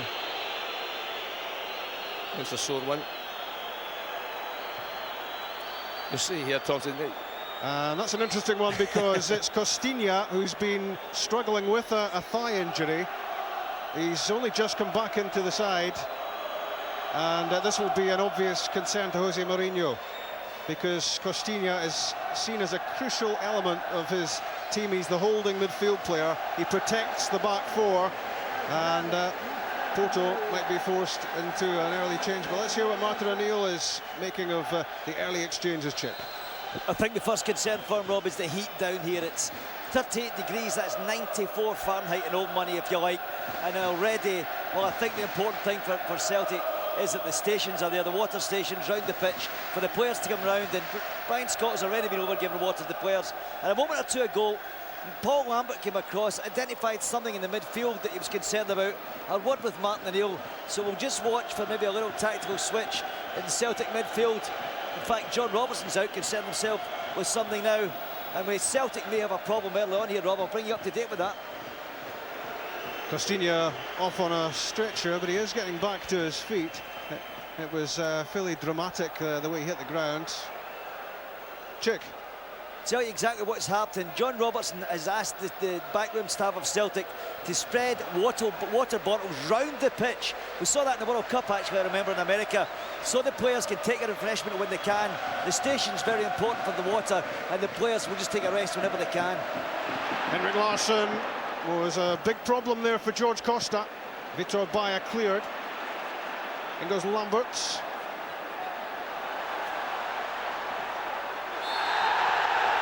Deco, decked, and a free kick. It's a yellow card as well for Jos Verhaeren. Deco, we've seen flashes of him early in the match. We talk about being a creative player, but he's also very strong, very quick. He knocked the ball away from Verhaeren there, and that's the justified yellow card. Verhaeren made sure he took him out with that trailing leg, and that's a yellow card, which has to make him a little bit wary about future challenges. Yalby got the better of Derley. This is the sight Celtic fans love to see. Didier Gatz at full steam. He was struggling to keep it. And a free kick is given against him. Well, I thought he got the ball. I would agree with that. I thought there was nothing in that one at all. And the game is over for Costinha. Yeah, and Porto, with just 8 minutes played, will have to make a change. And it's going to be Ricardo Costa who will come on in his place. So this was not part of the plan at all for Porto. And Costinha's match over in a matter of minutes. I just wonder how Jose Mourinho will change things about. Costa, Ricardo Costa will play, I would think, right back, which means maybe Ferreira pushing forward into the midfield area. Ricardo Costa, the 22-year-old defender, and he's explaining what happens next to his teammates. Costa played in the semi-final against Lazio. Alinachev, the Russian international, and support arriving from Nuno Valente.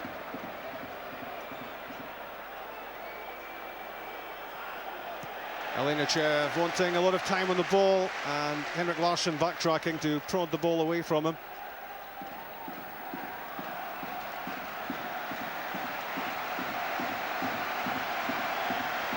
Valente to Capuccio.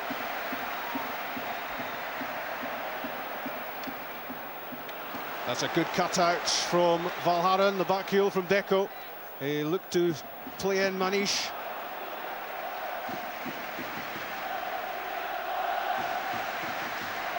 I think it's a little bit cat and mouse in the early part of the game. I thought that would happen. Both managers not too sure how the opposition are going to play, so everyone's taking it easy. They want to try and settle into the game. Valharen's throw, and there was a push on Sutton with the ball in the air, and Stilian Petrov takes the free kick quickly. Agat with some room in which to operate. Out comes Vitor Baia. The cross falling between Larsson and Sutton.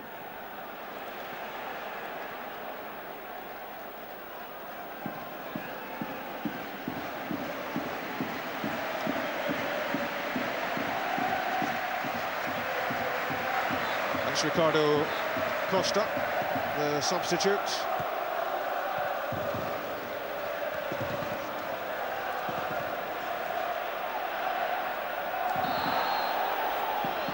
Another free kick against Agat, who looks as if he's come off second best. That's a sore one. I'm not too sure if it's his head or not. It's a 50-50 chance for a ball. It's maybe in his lower stomach area, I think, in his column.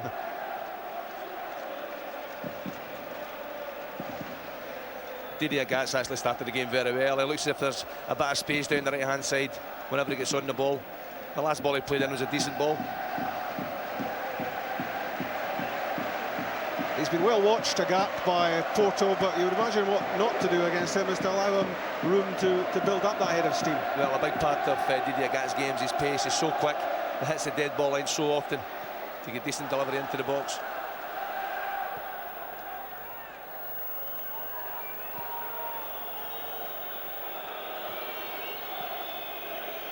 Agat once back on the pitch after that knock in the face.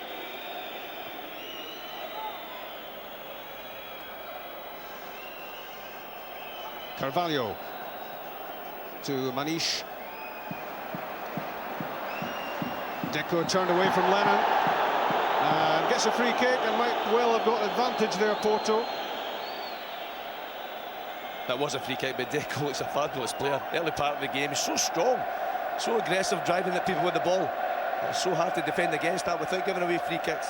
And he's still got the pass through to Derley as well. Manish and Deco stand over the free kick. And again, everyone behind this for Celtic. I think there's only one player going to hit it, Rob. It might be that number 10 there. 12 minutes gone. Deco's free kick off the top of the wall. Out comes Rob Douglas to make the punch. And that was an important hook clear from Neil Lennon as Deco tried to put his head to it. Now Celtic counter, and Carvalho cuts out the pass intended for Larsson. Powering through is Petrov. Lambert to Agat. It's a useful looking attack. And the Agat cut out by Nuno Valente.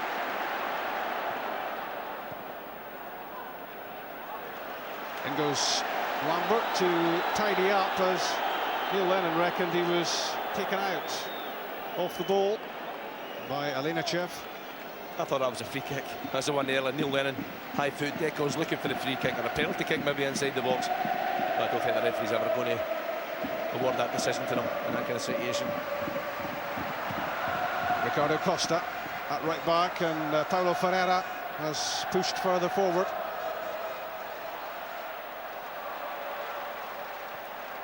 Alinachev, Manish.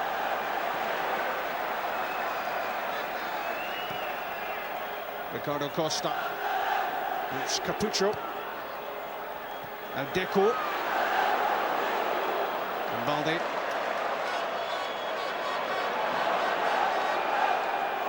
Well, he's put himself into trouble there, Bobo Balde. This could be costly for Celtic. Jos Valharen stands in the way of Deco. And Balde should have kept it simple. You should have. Play the ball away. If you're not sure, put it out the field.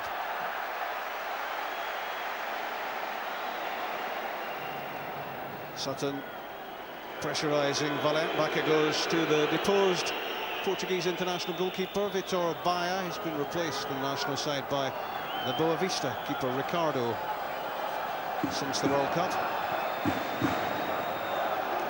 Manish, one of a number of lower league players plucked out by Jose Mourinho and turned into pretty impressive performers. To Costa, sorry Sandy, Ricardo to George. I was saying there, Rob, the change that the Portuguese have made, that won't affect them at all. The system they're playing now, we managed playing the holding defensive role in the middle of the park.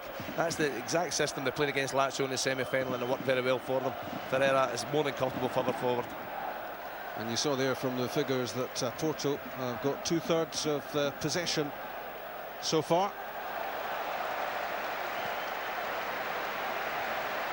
Costinha's replacement, Costa. Manish operating in Costinha's position, that holding role in front of the back four. Derlei takes a theatrical tumble and wins a free kick.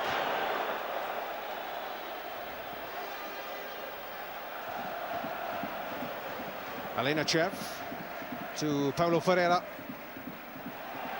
Tries to get beyond Thompson. Now played in and a free header for Derlei, and that's not a great idea. No, there's too much space inside the Celtic penalty box there. You can see early on, Rob, the Portuguese are very comfortable on the ball. Their movement's excellent. They've got a lot of quality players out there. Much better team than Boa Vista, who Celtic obviously put out in the semi-final. Rob Douglas will know all about Derlei because he scored 10 UEFA Cup goals already, top scorer in the competition.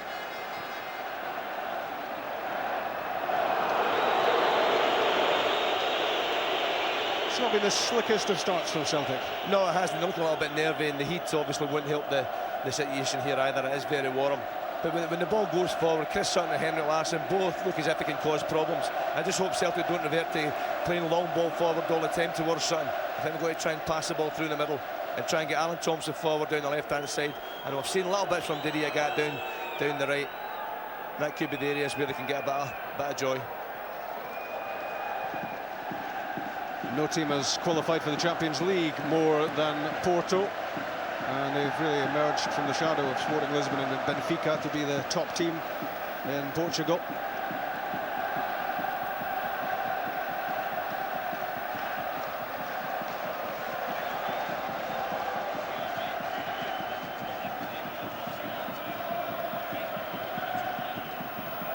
"17 minutes gone. It's stiflingly hot.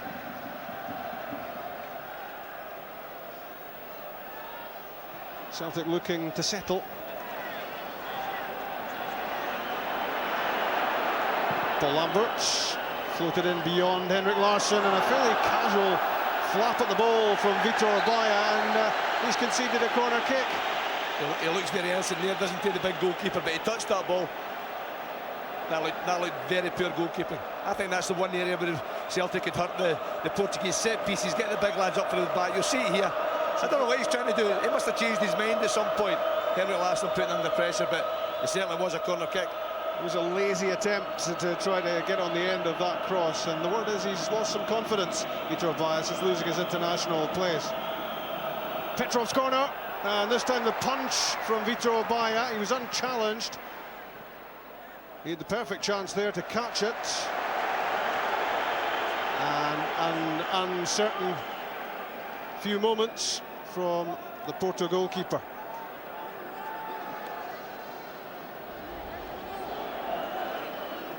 Galbi's throw. Henrik Larsson tries to get the ball down. Carvalho tries to stay with them. Larsson finds some room, and that was a clever pass looking for Thompson. Didn't quite find its way through. Valharan has given it away. And now Porto looking to get blue and white shirts forward. Ricardo Costa. Deco steps away from Lambert. Derlei and Mjalby with the clearance. Capucho was waiting in behind him. Porto looks so dangerous when they go forward, and it's that man Deco again.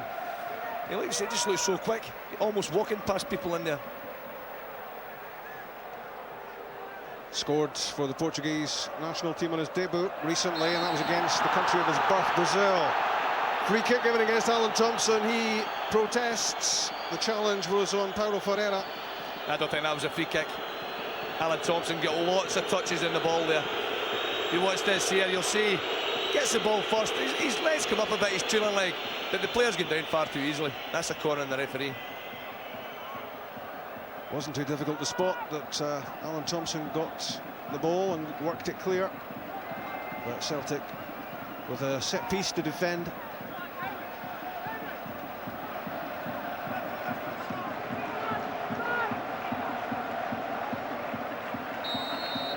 Five in the box. And the shot played straight at Rob Douglas by Manish. Easy one for the goalkeeper.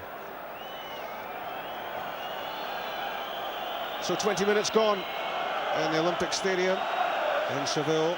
Still goalless, but Porto with the upper hand. Good hold-up work from Chris Sutton. Couldn't get the pass away to Alan Thompson.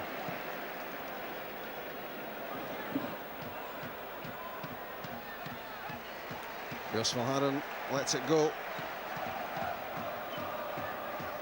Celtic have beaten Seduva and Blackburn and Celta Vigo and Stuttgart and Liverpool and Boa Vista as their stock has risen throughout Europe. Great work from Sutton. Larsson, a challenge from the back, and Celtic have a free kick. And just as we were saying at the other end of the pitch, Porto protesting that they got the ball. I think they may have got the ball that time as well, but that you'll find, you see it there, he gets the ball, and Henrik certainly lost the ball, but it's the same as the other end. The referee's now balanced things up. Porto got a free kick that maybe wasn't, and there was a doubt about that one as well, but I'm sure the Celtic players are not complaining. It was George Costa who made the challenge on Henrik Larsson, and he certainly did prod the ball away, but did he get Larsson first? That was the ruling of Lubos Mikhail.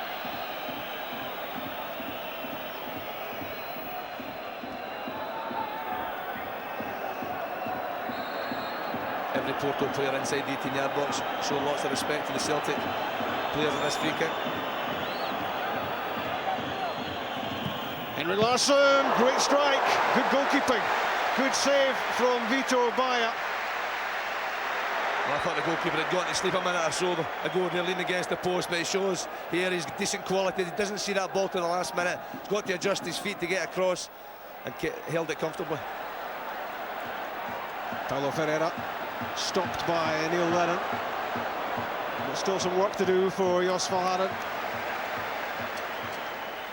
with Capucho breathing down his neck. Porto, Rob, when they lose the ball, when Celtic have it at the back, they close them down really, really quick, as far up the park as possible. They work very, very hard as a team to try and win the ball back. George Costa. Derlei. Back from Capucho, and didn't really get hold of the shot, but a good exchange between the Porto pair. That's good play between the strikers. Putting the hot 1-2 in the edge of the box, dummying the ball first of all.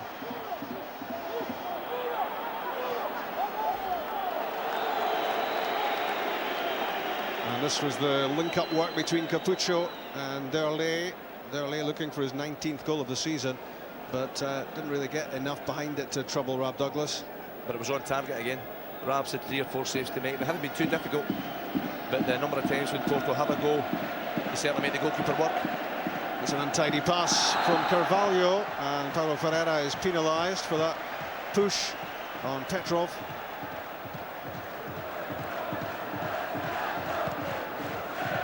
Thompson looking to pick out Didier Agat, but Valent's got his head to it. Lamberts, and again Nuno Valent prodding it away, but Agat was first there. But Celtic not keeping the ball when they have it, and now Deco threatens.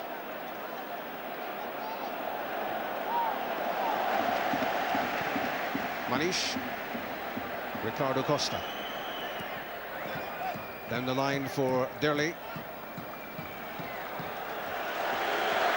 Petrov pushing forward and forcing Costa into the back pass. That's really the first time I've seen Stalin Petrov do that. He normally uses strikers to try and press the ball. And it was interesting, the Portuguese didn't like it too much, forced them back to the keeper.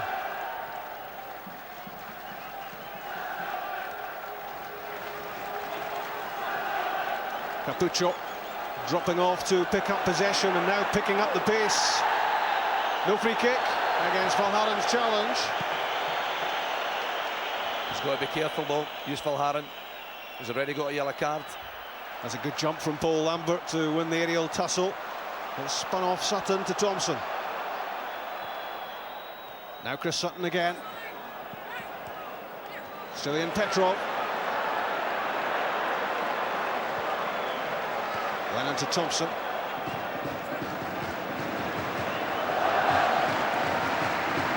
Patient play from Celtic. And again, Sutton holds it up. That was heading for Paul Lambert. It ricocheted around before heading back to Vitor Baia. That was good play from Celtic though. Passed the ball on the ground, kept it well. Stalin Petrov is desperate to get the 1-2 with Chris Sutton. Capuccio's header. In fact, it's given us a Porto throw. The 2003 UEFA Cup final, and Seville still goalless. We've played more than 25 minutes now. I think Martin O'Neill will be reasonably happy with the way things are going. I know the Portuguese have certainly had more possession of the ball, but they really haven't created any real clear-cut chances. And I still think Celtic got a threat when they go forward. Alan Thompson down that left-hand side could be so important with that left foot he's got. How calm is he, Jack, at the moment? I would say pretty calm, Rob. He's been not as usual. Oh, we've seen him go in all sorts of activated modes throughout the season, but he's been pretty calm. And just looking at the body language from Martin O'Neill, I think what Sandy is saying is pretty true. I think he's content. He's had a little word encouraging Didier Agat to go down the right side, getting him forward all the time. But he's looked pretty calm. I think he is happy with what Celtic have produced so far. It's an interesting clash of two complex characters, the two coaches. Although one a man manager and one more an on-the-pitch coach in Jose Mourinho. And it was interesting to hear from Mourinho at his press conference that he's already done his after-match reaction. He's already spoken to the papers and told them how proud he was of the players, and the game hasn't been played yet. That's psychology, isn't it? That's certainly confidence, that's for certain. Now to Agat. Larsson was looking for it, but it was good defending from Nuno Valent. And pretty good take by Martin O'Neill there.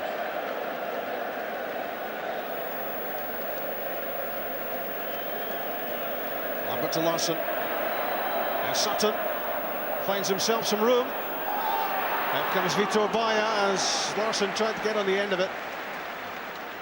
I'm not too sure of if that was the pitch that caused that problem for Chris Sutton. It's not in the best of conditions. Paulo Ferreira, Capuccio. Now with Manish. Nuno Valent getting forward. Didier Agat comes out to meet him. Derley against Lambert. Now into Capuccio, neat back heel.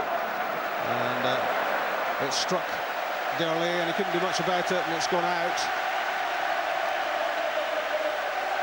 It really is an amazing atmosphere in here. Maybe 35,000 Celtic supporters, and they hope they've got every reason to party later on in the evening.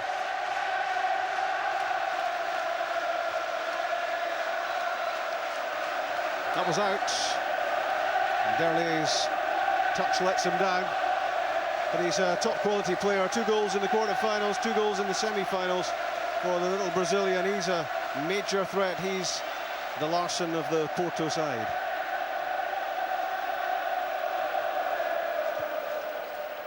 George Costa's header. Capucho could do nothing with it. Back from Yalby to Rob Douglas, making only his 12th start of 2003. It's been a stop-start for him. That was Deco's header. Mjällby was being edged out of it there by Capucho.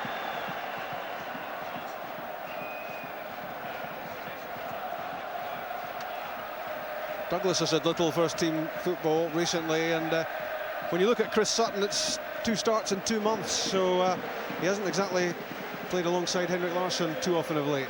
No, but the plus is, Rob, should be fairly fresh. I know you have to play games, but Chris is an experienced player. He's a very good player. Just caught one of the Portuguese there, Maniche, I think it was. Alinachev on the move. Stopped by Agat. Free kick given against the Celtic wing-back. Paul Albert arguing the case here, but it's a tackle from the back. Didier Agat does really well to get back there. Gets a bite of the ball, but takes the player out of the game at the same time. And Alinachev rightly wins a free kick. Half an hour gone in Seville. Celtic 0, Porto 0.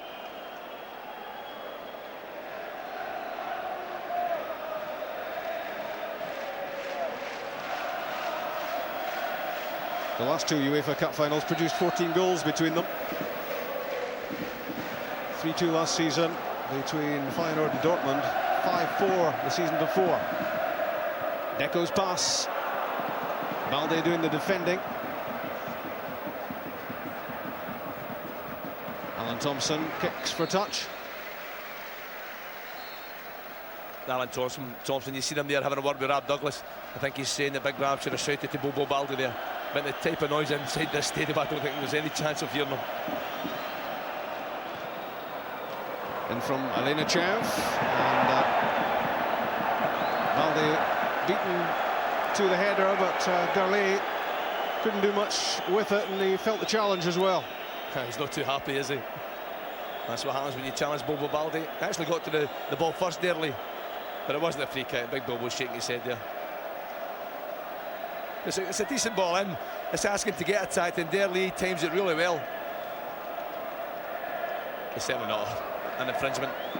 Not too many free headers around when Bobo's about. Nuno Valente with the cross. It was swerving pretty wickedly. It was played in too long. Well beyond Darley. Alan Thompson fouled.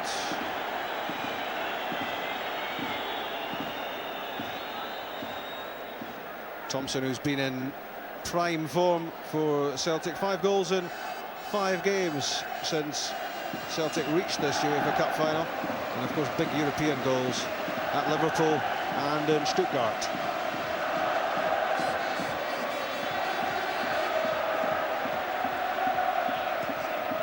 Valharan with the free kick. Chris Sutton with the header. Flicked it wide, and Henrik Larsson's movement was taking him the other way. I think it's important as well that Chris Sutton managed to win the header again. That's a player that could work for Celtic. Henrik Larsson, you're pretty certain if Chris keeps knocking it on, Larsson will eventually pick up at least one of them.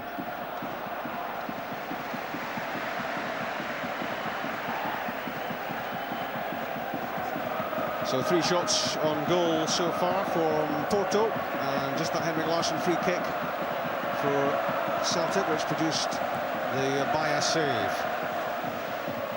I think it's fair to say, Rob, the teams are basically cancelling each other out at the moment, stopping each other playing. And when that happens, the first goal in the match is going to be vital. Capucho to Deco. Out comes Balde. Deco's shot is well held. That's good handling from Rob Douglas. It's also great defending from Bobo Balde. It had been so easy to dive in on Deco there, but he made life difficult for him, forced him wide enough that he couldn't trouble the keeper. That was a brilliant touch from Henrik Larsson to get control. Now is it back from Sutton. Agat supplies the width. It's beyond Sutton. That was a real chance. It would have been a better ball into the box from Agat. Great play from Celtic down the right-hand side. Henry Larsson involved. Didier Agat tried to find Chris Sutton there. I'm not too sure if Chris tries to dummy this one. If he can't reach it, he can't obviously get there. He's hoping Alan Thompson's coming in the back post or Petrov getting there. But nobody can keep up with the pace of the break forward. If Agat had drilled that one in low, Celtic had a big opportunity to get themselves in front.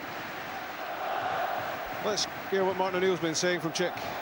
Well, I'll tell you what Martin's been saying. Jose Mourinho thinks he could put you should be coming down the Portuguese left side and having a go at Mialbi. He's told him to drift left a little bit. I have to say, since he's told him, he's just ignored them totally, but I think that's what instructions were, Rob. You have a wee drink, throat's going. Certainly.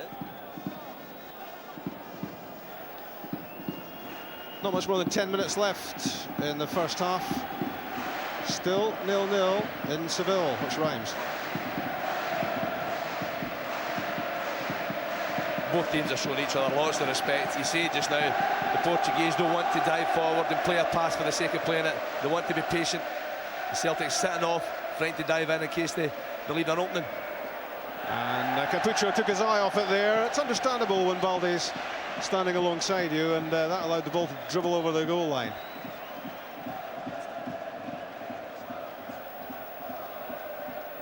And behind Rob Douglas, Magnus Hedman, the substitute goalkeeper, is bringing around some fluids for the first choice goalkeeper.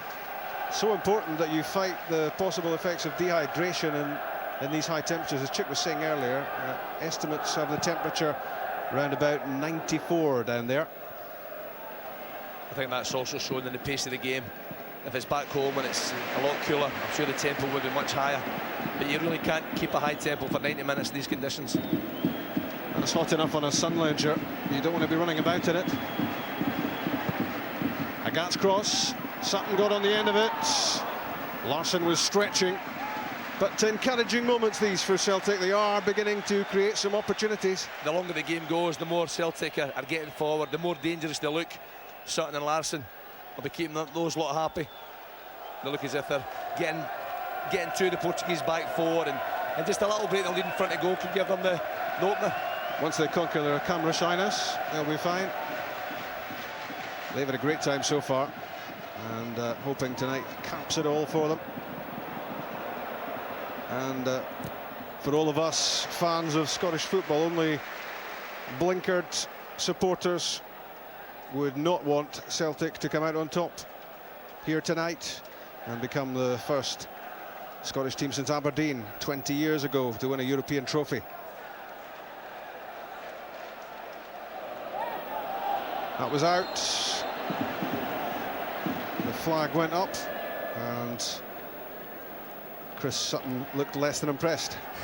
This assistant referee's certainly got a better view than us, right in front of Martin O'Neill too. It looked as if it was out from here. Capucho holds it up for Nuno Valente.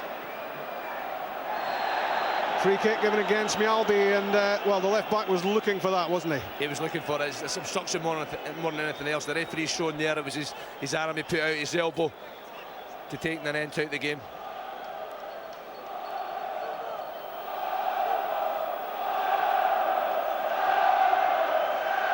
Porto looking to put Rob Douglas under more pressure. And the man over the ball is well capable of doing that. Porto get the big guys up from the back. 5 inside the area for Porto. Played in by Deco, and Paul Lambert caught that full in the face. That's a sore one. I think Paul tried to stay up there, trying to be tough, but when the ball hits you as close as that with the pace that was on the ball from Deco, just watch this. Very brave from Paul Lambert, as you would expect from him. For a couple of seconds he managed to look as if all was well before collapsing, but that was struck with a fair bit of force from Deco. Right in the coupon. It's a sore one. I'm sure Paul will make a recovery. Massive media interest, of course, in this UEFA Cup final. Cameras from all around the world, as well as the obvious interest in Scotland and Portugal. Paulo Ferreira Dmitry Alenichev. Back from Ricardo Costa. Manish with the shot. It came off Lambert. It goes behind. Corner kick. They like their long-range shots, do Porto. We've seen that in the earlier rounds of this competition. It's a player that's been successful. The team who will, those fans support well. Manish there breaking from the back.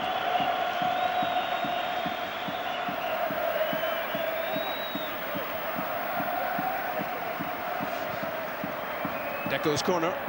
Yalby won the header. And it's same again. It's so important that Celtic attack the ball. Ricardo Costa is among the Porto players in the area. But it's the short corner. Played in by Alenichev. Capuccio tried to get the shot on goal. Celtic scramble it clear. And Chris Sutton hammers it downfield to Henrik Larsson. Let's hear from Chick. The corner kick because Bobo Baldi was on the line. He wanted to come off and mark the player coming forward, and both Stevie Walford and Martin Neal out screaming at Baldi, who had been on the line, come out and pick up your man at the corner kick. Celtic escaped, but only just. I think what'll really upset Martin Neal, Rob, was the quick corner kick. The Celtic defenders went to sleep just a little bit, allowing the Portuguese to take it short. I know last week they lost a goal against Dundee. That's untidy play from Porto. Agat gets beyond Nuno Valente. And a free kick is given against Agat's attempt at getting to the ball. It's a free kick, but it's not in that position. It's right at the byline. Didier Agat was trying to knock the ball into the box, put the defender under pressure. Yeah, it was Paulo Ferreira who was ushering the ball across the line. It was Agat who didn't want to let him do it. We're inside the last. Important save. It's a brilliant save from Rob Douglas. But Deco again, what a threat he is. What a marvellous, talented player. Picking the ball up here, driving at people, leaves Neil Lennon for dead. Strong enough to stay on his feet. He's trying to get it across the goalkeeper, the right place to put it. But Big Rob kept his eye on the ball and managed to make the save. It doesn't matter how you save them, as long as you save them. And that applies to Rob Douglas there. Deco's corner. It was a corner delivery that surprised everyone, bouncing in at the near post. Alan Thompson dived to head it clear, but wonderful bit of skill here from Deco as he twisted away from Baldi before getting the shot in on goal. And here he is again. We knew he would be the danger man, and it's no surprise the way things are turning out. He's a very good player. He's also working very hard. When you have the talent he has and you've got the right attitude towards the game that you want to do well, that makes you very, very dangerous, and also worth a lot of money. And a lot of speculation that Deco might move on in the summer. Porto not a rich club by any means, and they have to move players on now and again to make some money.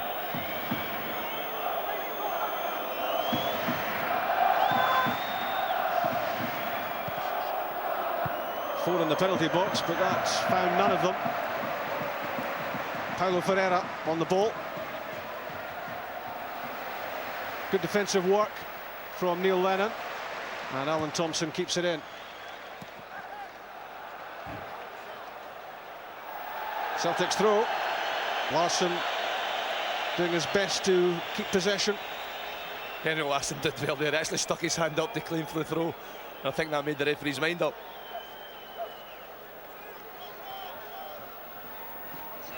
Nearly 43 minutes on the clock. It would be a good time to score, and Henrik Larsson, of course, is awaiting a momentous moment. He's hoping that his 200th Celtic goal might come on this glittering occasion.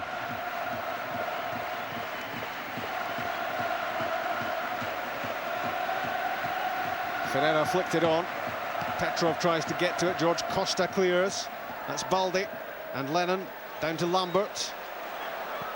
Now Thompson. That's clever play. Headed it onto Ferreira and out. It's a battle of wits, this.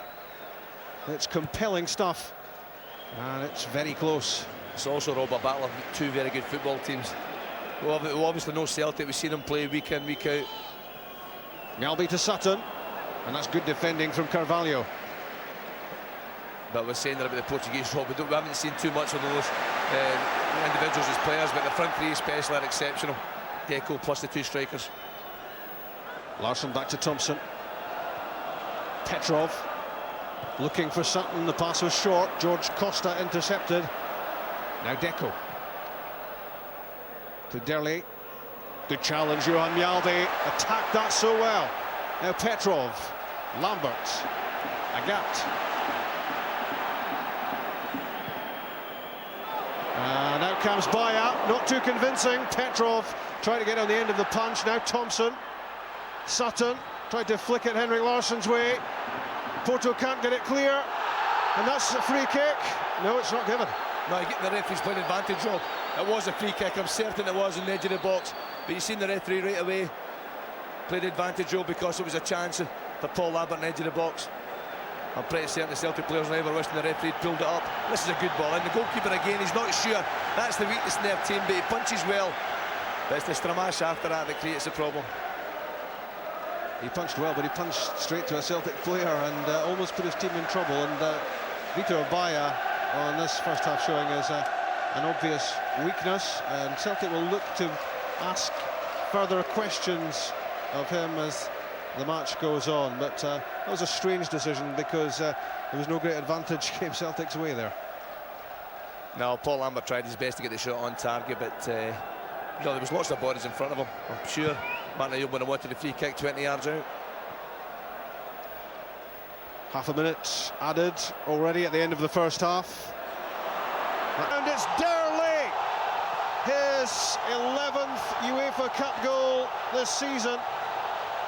And a minute into stoppage time at the end of the first half, Porto are in front. How often we've seen Porto scoring that type of goal? It's a rebound again. Rob Douglas can't do too much about it. But Derley, first to react, as all good strikers do. Watch Alanachev here. You see, watch him here. He's not concerned with the shot, he's concerned with the follow-up. If I get half an opportunity, I'm going to try and stick it away. And that's exactly what he does. He's on the ground there, but he recovers so well, and that's a good hit. And it's a decent save, but Derley's first, and that's why Porto are in front. 2 in the quarter-final, 2 in the semi-final, and 1 in the final for the little Brazilian they call El Ninja. And what a time to score.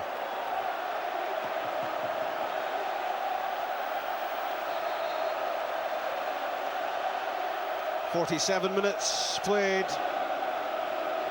just as it looked as if it was going to be all square halfway through, it's the Portuguese champions who are ahead. I think Martin O'Neill and John Robertson will be asking Didi Agat and Johan Mjalby, where were you?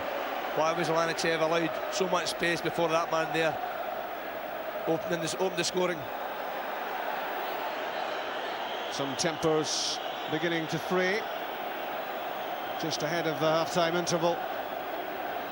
It was good vision from Deco in setting up that goal as he picked out Alanachev, but as Sandy said there, he was given an awful lot of room, and it was always going to be difficult for Rob Douglas to hold the shot from Alanachev, and as it spilled out, it was Derley who got there before Baldi to tuck it in, and it's the Porto supporters who've got something to shout about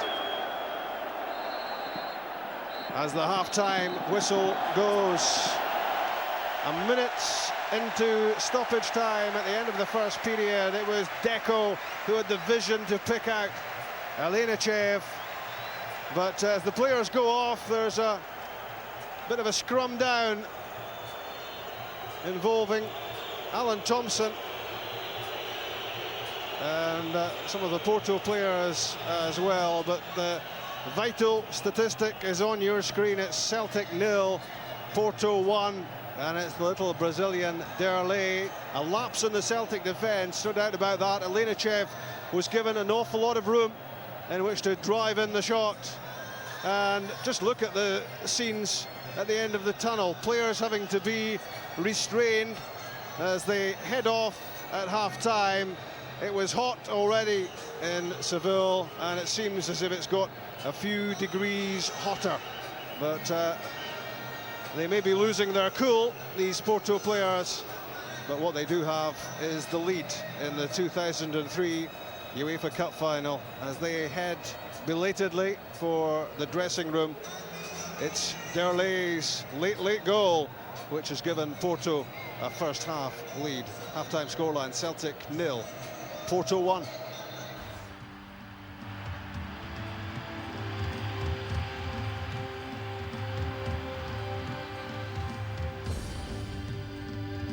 So, as with Chick Young.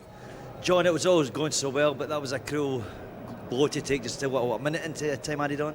Oh, it is. It's always an awful time to concede a goal, you know, just on half time there. But you know, I think the referee's been a problem to us. He seems to have given them everything, every little 50-50s, and their players are very clever. And you know, we look dangerous when we get Diddy on the ball, and you know, we're still in it. You know, you know this team. You know, we never know when to lie down. So, you know, don't expect us not to come out and have a good goal in the second half. Porto had most of the possession, but tactically it was going very well for Celtic, wasn't it? It was. They weren't really breaking us down.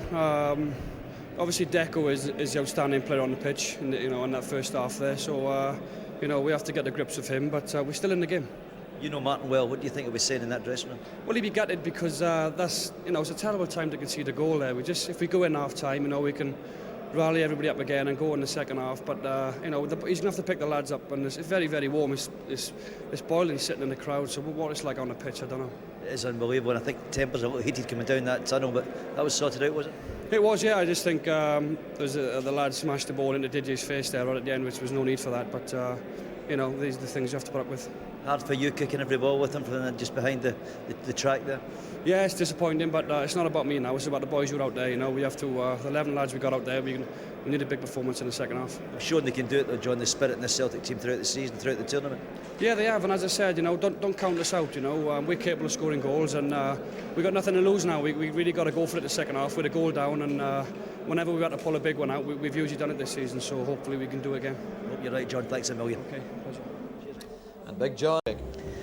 Tommy, what did you make of that first 45 minutes? Yeah, obviously disappointment to lose a goal so late on. I thought Porto came out, started very well, but we weathered that storm. We've caused them a couple of problems, I think, with the flicks of Chris Sutton. But towards the end, it's very disappointing to lose a goal like that. Yeah, I was saying to John that although they had the possession, Celtic looked comfortable, didn't you? Yeah, I don't. In fact, in the game, I don't think there's been too many chances. I believe there was one in the first half of the header, just about misdirected. But there's not been too many chances in the game, so hopefully in the second half, you know, and it's very warm out there and the pitch is not the best, but we need the players to get more support to Henrik and Chris. Thanks, Tommy. Tom Boyd with Chick. We said it before.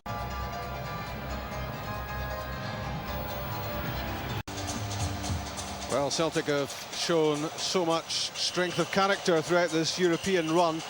They've saved their best performances away from Celtic Park as they've got to this final stage in the UEFA Cup competition, and they need to dig deep into those sort of reserves now to get themselves back into the tie and bring their supporters back to life. It was a grim moment for the Celtic supporters when Derlay tucked in the rebound after Douglas saved from Alenachev, and there will be all sorts of incriminations and inquiries, I would imagine, as to why Alenachev was given so much space. We've looked at it again, Rob, and there's a beautiful view of the city, isn't it? But Johan Miyalba was dragged away across to the left-hand side, the opposite side of the defence for him. And I would point the finger just a little bit at Didier Agat. Obviously, Celtic expects so much of Agat going forward, but when you're playing wing-back, you have to work the whole length of the pitch. And when we've seen the pictures of it, he was trying to get back to Alenachev, but just couldn't quite get there. And the first goal, we said earlier, it was always going to be so important in this match. And now Celtic got a problem. They have to go for it. And as soon as you throw people forward, you're going to leave gaps at the back. And the one thing about Porto, they've got real quality when they go into attacking mode. And Deco especially, it's exceptional. Paul and Gordon were talking about it being 50-50 in the studio. I mean, when you look at the stats, which say 7 shots on goal for Porto against 1 from Celtic, and Celtic have committed double the number of fouls, does that tell you something about the way the game is going? I think it tells you that Porto are rightly favourites for the match. You know, we spoke before the game about the profile of their club.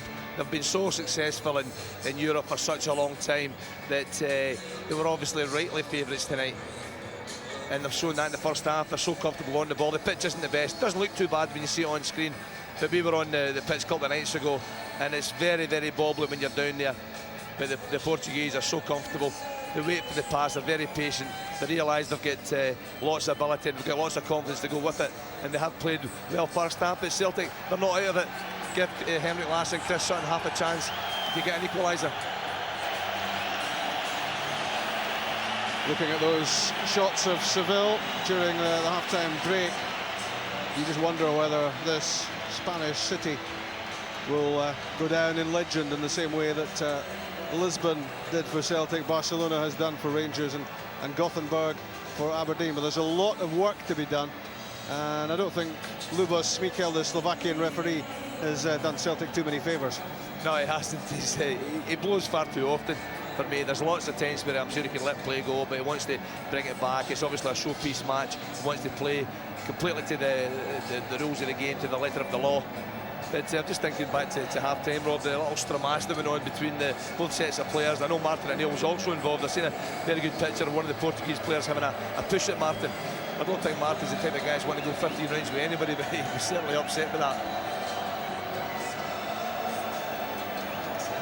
Maybe what we need is Lubo Bonavcic's brother-in-law to take charge, the fourth official, in the second half and replace Lubos Mikel, but he's explaining himself away at the moment to Paul Lambert.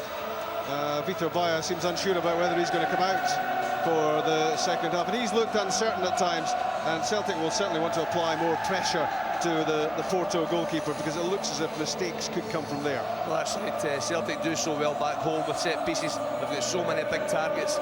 You get Mialbi, Bobo Balde, Valharan, Chris Sutton, and you can never forget Henrik Larsson also in there. He scores so many vital goals with his head. And I'm sure that Celtic have got to try and win more corner kicks, more free kicks in a decent area where they can get good delivery to put the goalkeeper under pressure. Not much doubt Celtic are facing top opposition here. Porto have really taken over in terms of supremacy in Portugal in the last decade. They've won the title 7 times. And maybe Andy Roxburgh takes some blame here, because Jose Mourinho attended coaching courses at Largs in the past as he learnt his trade. And you were with Mr. Roxburgh yesterday. I was. We're talking about Jose Mourinho, and Andy, honest, 100% honest as ever, he can't remember Mourinho at Large actually at the courses. He realised he was there when he looks back in his records from his time down there. But I know he spends lots of time with him now and speaks very highly of him.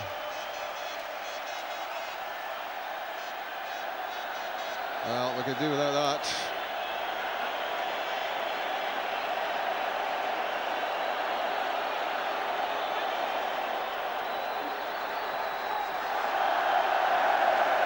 Security has caught up late in the day, and maybe we can get the second half started.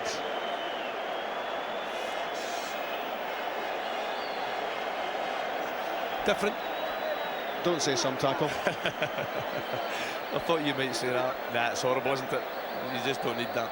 So silly. A lot of stewarding, a lot of security, but he managed to find a gap. I'm just thinking, Rob, is Chick back in his normal position down there? No, I'd have recognised him.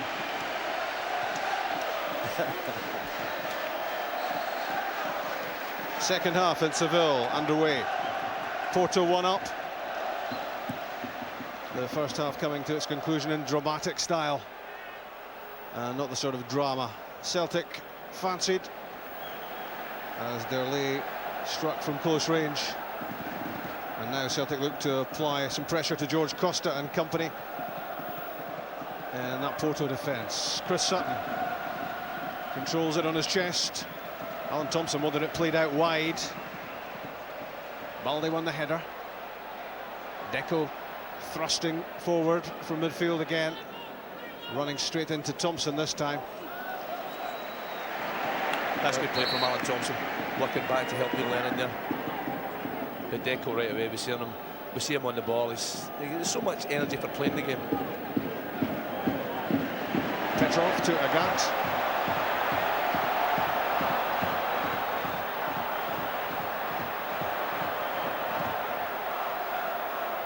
Paul Lambert just behind him now with Johan Mjalby.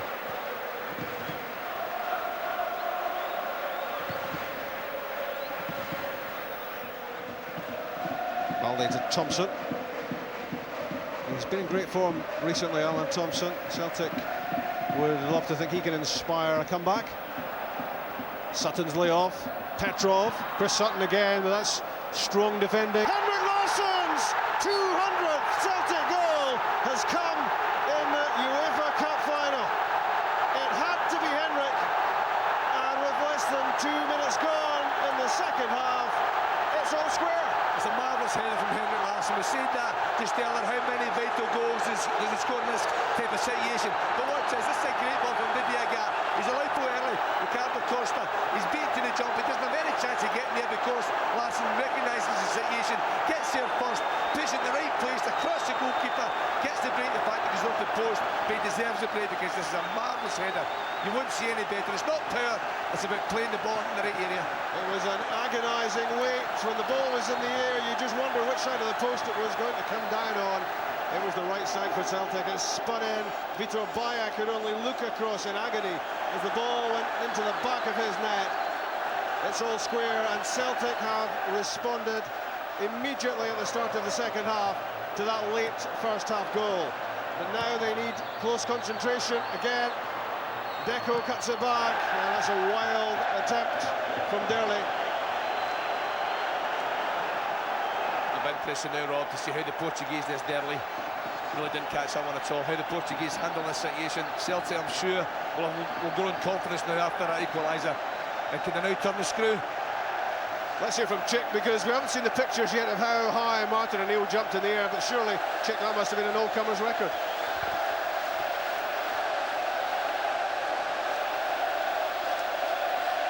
Well, I'll tell you what, instructions just trying to get out from Martin O'Neill, Telvin Thompson. The noise level down here, Rob, is unbelievable. Right at the side of the pitch, he's trying to get instructions to midfield. Alan Thompson, of course, had a word with him, and he's not managed to get across yet. I think Didier Gat's going to be involved in what he has to say. It'll be interesting now to see the reaction from Porto to that Celtic equaliser. That was a tasty challenge from Valharan. I don't think it was quite as bad as the Portuguese players making out Derley. Under a lot of pressure there, but useful Valharan, I'm pretty certain he catches most of the ball. Yeah, he gets the ball and the player goes over him, and that's a bad reaction. He's a first-class player. We've seen that earlier, he scored a marvellous goal, but there's no need for that. It's interesting to notice there, Sandy, that his first reaction to the challenge was to look where the referee was before he went off on his somersault routine. Well, you've got the stretcher on there, and it's certainly not as bad as that, but we've seen the goal again. That's a great cross. Picks Larsson out at the back post. It's the early jump, look how quick he's up. Recognises the ball's coming, knows how to get the better of the defender because he's up. There, Larsson to hold off the challenge from Ricardo Costa, and well, Rob, it's not going to get a 5.9 for artistic impression, but how he enjoyed that goal. Maybe the heat's affecting Rob if he's trying that sort of stuff. I'm just watching as well, Rob. That the challenge here from Useful Haran. I wonder if Derley recognises that the big Belgium's already on a yellow card. Got to be careful. Was he maybe trying to get him a second yellow? Stranger things have happened. I bet he makes a remarkable recovery and also very quick. Yep, he's okay again. That's a surprise. Derley remains though a big threat to Celtic. Scored once already, and he has a fantastic striking record. Chris Sutton dishing out the physical stuff, for which he's renowned, and George Costa was bowled over by Sutton there. Well, we said before the game as well, like Chris Sutton, no John Hartson. Chris Sutton's a very aggressive striker, and the Portuguese defenders just simply wouldn't be used to that. He's putting them under pressure, and the more he can do that, then the more chance there is of maybe picking up a loose second ball. So goal number one, a minute into stoppage time at the end of the first half. Goal number two inside 2 minutes after the restart. The goal scorer on the ball. Larsson trying to link up down that right side with Didier Gat. That's Capuccio. Neil Lennon gets his foot in.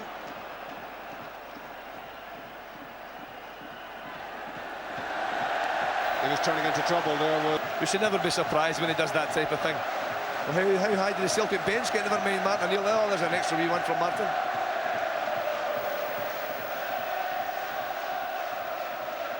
(1-1) in Seville. Delicately balanced UEFA Cup final. Agatz tries to power beyond Carvalho. Well-timed challenge. He's looked a good player. A great play from Didier Agatz going forward again, trying to utilise the pace that it has.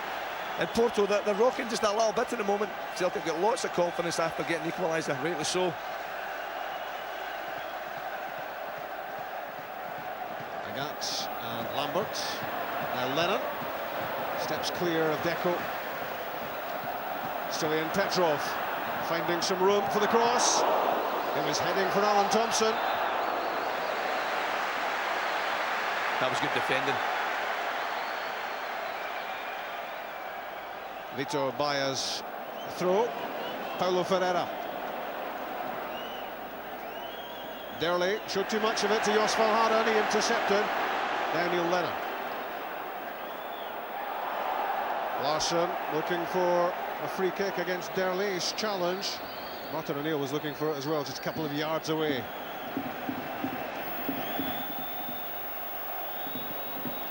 These are energy-sapping conditions. Again punishes Celtic. It's 2-1 Porto. 8.5 minutes into the second half. It's a marvellous finish from Alanachev, but the start man Deco again. He's really cutting Celtic apart at the back when he gets time and space. They're certainly enjoying the celebrations, and rightly so, because it is a quality goal. It's a cool finish, but it's all about this man here. Watch this. Great composure, great awareness, moves the ball right foot to left foot, sees the pass, and you can't make it any easier for your teammate than that, for me. Clever pass and terrific timing on the run as well from Alanachev. And you just knew he was going to take this opportunity to score his 6th goal of the season, and well, that's a big one in the UEFA Cup final, and it restores Porto's lead. 3 goals already, 2 of them for the Portuguese champions, and Martin O'Neill, I think, checked less than happy. He's furious at the time Porto have taken to get back into their own half. They've prolonged the celebrations, and Martin O'Neill having a real go at the 4th official and the referee. This game is not yet restarted, pointed to the wristwatch, and obviously hopefully this will be added on at the end of the 90 minutes, but he's making a real point of it at the moment. Never seen such a long goal celebration as that before, I don't think. And in the end, they were just strolling back towards the halfway line. Maybe a yellow card might have made a difference. I'm sure if it happens again, that's the type of situation you'll get. I'm sure the referee would produce a card. Agatz cross, Vitor Baya judges it pretty well. It was heading for Larsson. Easy one for the goalkeeper. But how often do we see that happening? Probably Celtic's best spell in the match. Looked as if they were going to take control of the game, and they caught with a sucker punch. But it was real quality. Celtic were level for just 6 minutes when Alanachev struck. Good work from Petrov. Thompson's delivery. And that's a corner kick, pretty dangerous header back from Nuno Valente as well. Again, it's about the ball in from the side, Alan Thompson that time. As soon as Celtic get the ball into the box, if it's decent quality, then the Portuguese they look very nervy. They look as if they're almost accepting second best. They know Celtic are very strong in the air, and they look very nervous when it comes in. Absolutely incredible. Having scored his 200th Celtic goal, it's now 201, his 44th goal of the season. And Henrik Larsson just keeps on doing it for Celtic. It's 2-2. It's a great goal from Larsson's point of view, but Jose Mourinho will be raging similar to Martin O'Neill with the Portuguese first goal. There's so much time to get there, but it's far too late. The Portuguese don't have anyone on the post to protect the goalkeeper. If they had it done, I'm sure they would have got there. But they elected not to do that. It's a free header, yards of space. There's still a bit of work to do, and it's great power on the header. Completely different technique from the first one. It shows he's got lots of different ammunition in his bag. Got his fingertips to it, did Vitor Baya, but he couldn't keep it out. And immediately, Porto threatening again. Paulo Ferreira shot! Wide. There are more goals in this game. And I was talking earlier about how the last 2 UEFA Cup finals have produced 14 between them, 3-2 and 5-4. and you wouldn't bet against more scoring here. Well, I think the conditions again, both teams will end up very tired. They're both up to pace in the match. We see that with the goals that have been scored recently. And you're right, there will be more opportunities. Posted Ferreira there with a shot. Didn't get any bend on it to trouble the goalkeeper, but it's decent pace. But I'm sure the longer the game goes, both teams will want to try and win the match, and that'll create opportunities at both ends. 4 goals already. It's 2 each in Seville.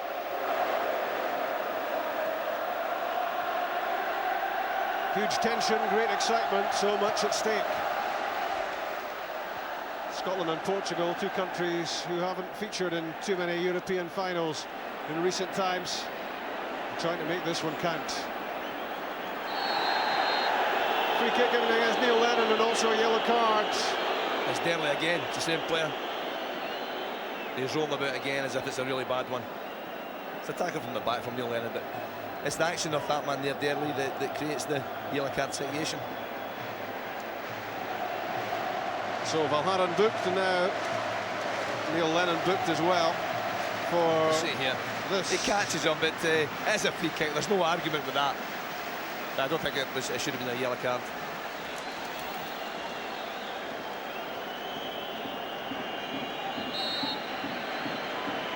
He's taking a long run up, Deco.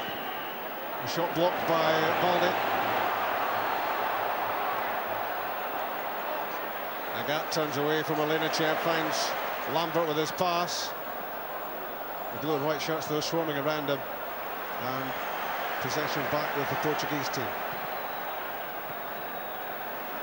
Capucho.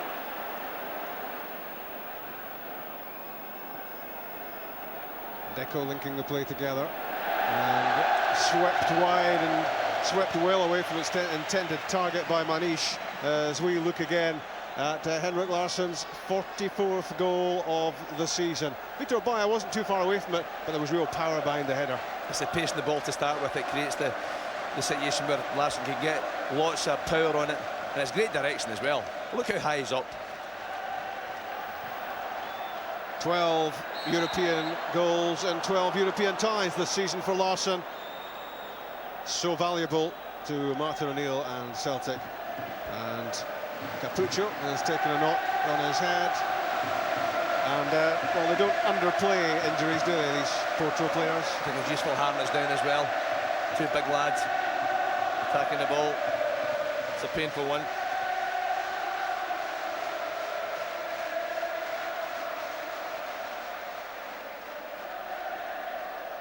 Well, Celtic have only had 3 efforts on goal, all from Larsson, and 2 goals. You see the challenge here. Innocent, both players trying to get to the ball first. Capucho's very good in there, number 21 there. Attacks the ball very well. Useful Haran. I think it's his Joyce got himself in there. There's a lot going on inside that head. Jose Mourinho, having watched his side recover from the equaliser and get themselves ahead again, and having to see Henrik Larsson score his 2nd goal of the game. Capucho heading over to the touchline, Jos Valharan as well. But that magic sponge works wonders, doesn't it? Old-fashioned magic sponge.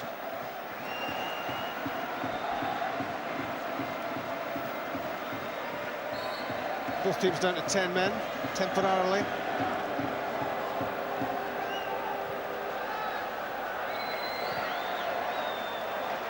Jos Valharan and Capucho both now back on the pitch.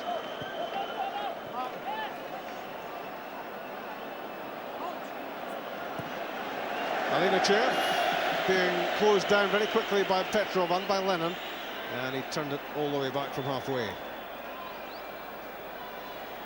Carvalho gets it back from Manish. A flurry of scoring early in the second half. We've barely played 17 minutes since the restart, and in that time 3 goals to add to Derley's late first half strike.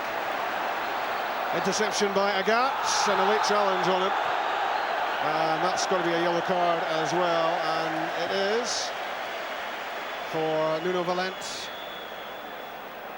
Easy one for the referee. It's deliberate. Agat goes beyond them. There's no intention of trying to get to the ball. Agat's cross blocked by Valent. Now with Lambert. Gets his pass away to Lennon. Sutton. Good play. Lambert's cross. Sutton there. But cleared by Manish. Long ball from Yalby and Sutton flagged offside. Just a yard too quick there, Chris Sutton, trying to gain an advantage. Never a dull moment from Martin O'Neill and company. And Martin O'Neill there indicating that he wants to make a change. And I think it's going to be Ulrich Laursen who's going to come on. O'Neill was beckoning him across, and he's now getting some instructions from Steve Walford. And Ulrich Laursen is getting stripped for action.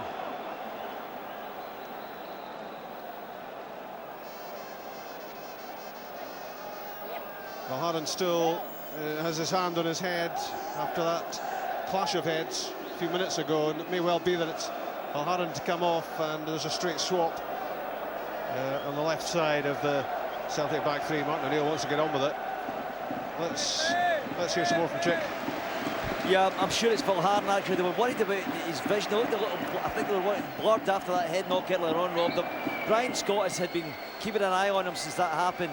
They've indicated that the change will be made now, and indeed it is Valhaden who will be replaced by Laursen. And we'll bring you some news of just exactly what that knock is in a moment or two. Ulrich Laursen, who did so well in the recent Old Firm game as Celtic went to a back four, and this is a big test of his big match abilities. Thompson to Sutton, lovely hold-up work. Alan Thompson's cross all the way to Didier Agat at the back post. Carvalho heads it clear, but he's so strong, Agat. Free kick given against him. Too strong that time.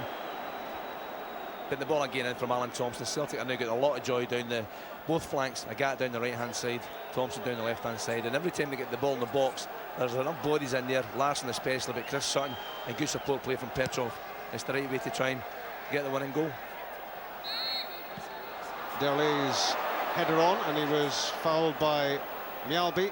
2-2 in Seville, 2 for Larsson, Derlay and Elenichev for the Portuguese champions. Let's get some more news from Chick. Yeah, Valhaden's taken a knock on his cheekbone, actually, in the left cheekbone, just below the eye, and he's got an ice pack in that. It obviously seemed to be affecting his vision as well, so they're just monitoring him carefully in the dugout. But he's staying here to watch the rest of this dramatic final unfold. Who could blame him for that? I just wonder when the referee will show a yellow card to one of the Porto players for diving around, because that was a blatant attempt by Derlay to win a free kick and possibly get a Celtic player booked as well. He spotted that okay, but further down the pitch there was a blatant dive from the little Brazilian striker. It's not nice to see that from Derlay. Still in Petrov there, can't have a lot of complaints. It was a free kick, but Derlay goes down far too easily. It's basically it's cheating. It's as simple as that.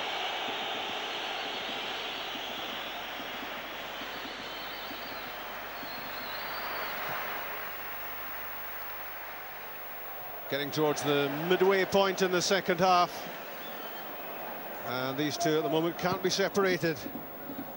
They've shared 4 goals so far. Deco stretching out to prod the ball forward. That's great work from Lambert, picking up the pieces in the midfield area.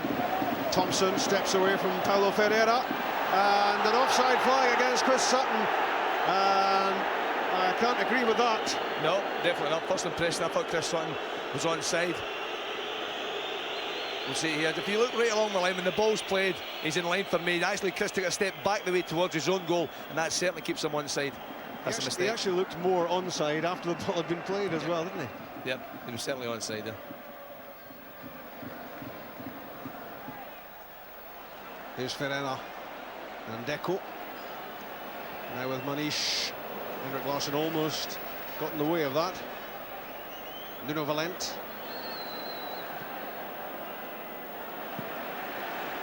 Alan Thompson dived in, and now Paulo Ferreira has some room to try to create something. He's beyond Neil Lennon, but it's a poor ball in, just as well for Celtic. Bad space for Ferreira there, but credit to Neil Lennon, put him under enough pressure that he couldn't get a quality ball in the box. Larson, good pass to Thompson, to Sutton I should say. Now Thompson. Larson against George Costa. Great control from Larson. Buys himself some time, some room. In goes Lambert. It's pinball in the penalty box, and the Celtic supporters fancy a penalty. But now it's Porto on the counter. Alina Cherv looking for Derley. Celtic defend it well. It's being played at a fair old pace, this game, when you consider the conditions. I think both sets of players deserve lots of credit. There's got to be a lot of tired legs out there. Dehydration's got to play a part. But they're all working hard. They want to, as they should be. It's a European final. It's a top quality competition. If you don't want to win this type of game, you shouldn't be playing the game. Free kick going against Lambert.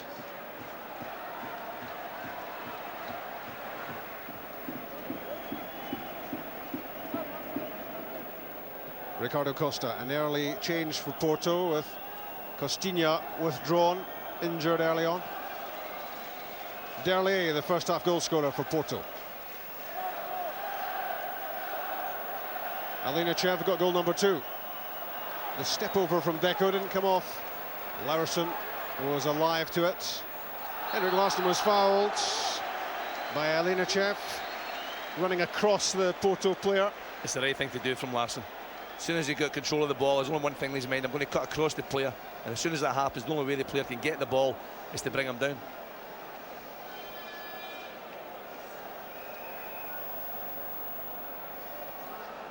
I think Porto are planning a change. Vitor Baia never looks anything other than relaxed. Sometimes that can be a problem.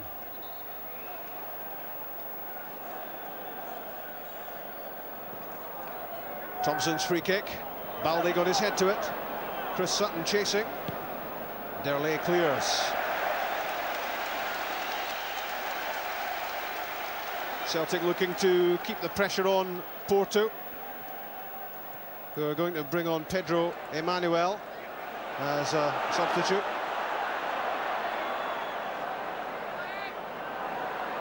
Lambert's cross, headed away by Carvalho. That's well won by Neil Lennon. Gets it back from Sutton. Good play from Celtic. Hassling tactics paying off. Larson. The ball was out of play, say the officials. Larson looked as if he was being fouled by Costa, and Porto will want to make their change. Here was the incident in the penalty box. It was fired at Valence by Carvalho, and Celtic supporters hoping they might get a penalty. I don't think it is a penalty kick. The player can't do too much about that anyway. It was more inside of his chest, his ribs, yeah, than anything else. But Jorge Costa going off. He's had a hard time tonight. I think the heat's certainly caught up with him at his age. And the man coming on for George Costa, Pedro Emmanuel, was signed by Porto from Boa Vista, their great city rivals. Angolan born, but with dual nationality.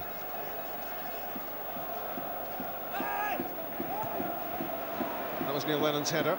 Petrov down to the feet of Thompson. Larson onto Petrov. Good chance here for Stilian Petrov. Now with a gut. Not a good ball in, mishit it. And danger over as far as Celtic were concerned, but it might be danger to them in defence. Capuccio. Derley with a shooting chance, spilled by Rob Douglas. And happy to grab it at the second attempt. That was a good break from the Portuguese going forward. Deco involved again. The front three, Deco, Capuccio and Derley. Catches this well. You see the bend in the ball, that's the bit that causes a problem for the goalkeeper. But big grab, quick off his feet again. Celtic have a free kick. The challenge was on Chris Sutton. Let's hear from Jake. Change for Celtic coming up. They're going to introduce Jackie McNamara into the action, Rob. I can tell you exactly who's coming off at the moment, but they've just had a word in here for Jackie from John Robertson. Maybe a little tactical change for them. I tell you what, Robbie, they've said all the time, he's getting battled there all the time when they get a free kick. He was sitting in some of the dead ball situations. Martin O'Neill has encouraged him forward at every opportunity, so Celtic feel they can go for this and win this game now. I think Alan Thompson fancies a crack at goal here. 35, maybe 40 yards out. But he can strike them. Remember the free kick at Anfield? Thompson's left foot, blocked by Carvalho. And now it's one of those Porto counter-attacks. Capuccio on the ball. Derley and Deco up along with him. That's a great challenge from Bobo Baldi. Bobo Baldi does that so well and so often. Capuccio's a big strong lad, puts himself about. He had lots of time and space there, but Bobo Baldi made up the ground. Times this to perfection. Getting a full touch on the ball, never going to be a free kick. Great spirit from the big man. Capuccio lost out.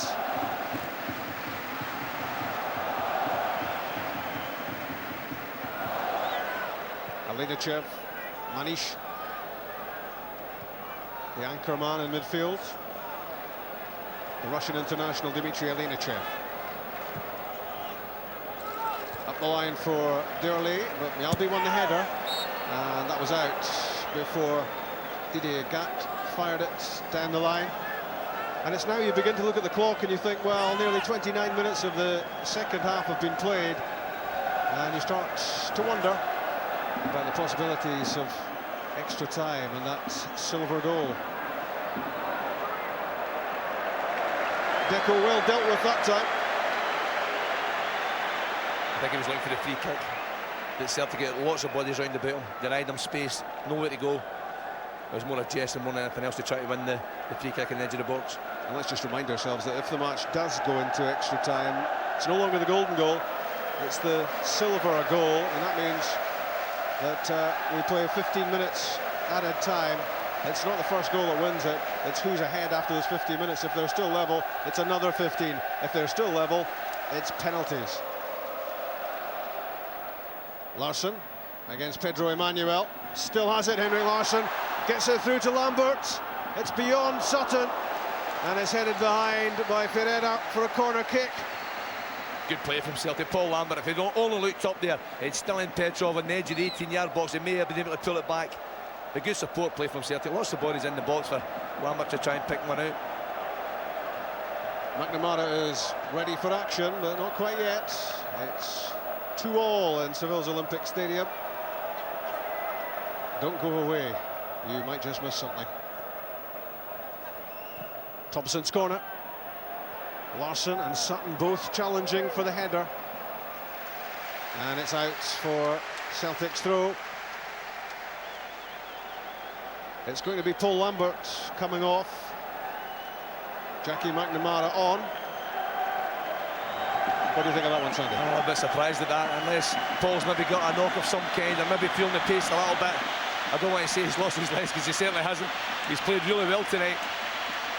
That'll be interesting. I'm sure it'll be a straight swap. Jackie will just slot into the middle of the park, maybe even pick up Deco, allowing Neil Lennon to play a bit further forward. Does it look injured? He gets a big hug as we look at Jackie McNamara. Paul Lambert gets a big hug from Martin O'Neill as he goes into the dugout. His second European final, having won, of course, the Champions League with Borussia Dortmund 6 years ago. Chris Sutton tried to squeeze in the cross. Now Thompson. McNamara gets his first touch, and it goes out off Deco. This magical little player, born in Brazil, but now a Portuguese international. McNamara's pass goes astray, looking for Larsson. Nuno Valente clears, but it's a sign of the pressure that Celtic are putting on the Portuguese defence, that they're giving the ball away at times, Sandy. Celtic are working really hard now. They've lifted the pace that little bit, and the idea is to try and close the Portuguese down at the back, to try and get the little break that creates an opening to maybe get the winning goal. And it's the right way to go about it. At 2 each, you never know what can happen. You've got to try and make sure you get the next goal, because it is going to be vital at this stage of the match. Martin O'Neill taking a decision to remove Paul Lambert. What's your theory, Chick? Well, just in a word with the bench, and tactical, nothing wrong with Paul Lambert. Certainly looked as if he'd run out of gas, and who can blame him?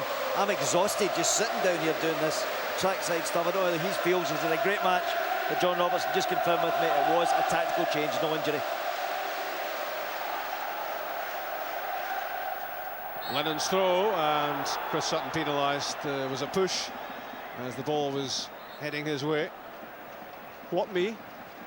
You've got to be kidding. Typically big Chris. Never pleads guilty, does he? Sean Maloney is warming up underneath us as well, and he might just get some of the action here.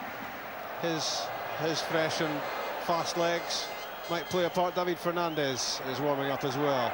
And it's a night that you don't really need to warm up because you're pretty hot. No, you don't, Rob, but it's the right thing to do. I'm sure both coaches will use 14 players, all 3 substitutes that they're allowed to use at some point in this match, because it's so demanding, the heat of the game. And you know, as we said before, both teams are trying to win the match, so they're working so hard. Use all the fresh legs you can. Free kick given for Carvalho's challenge on Larsson.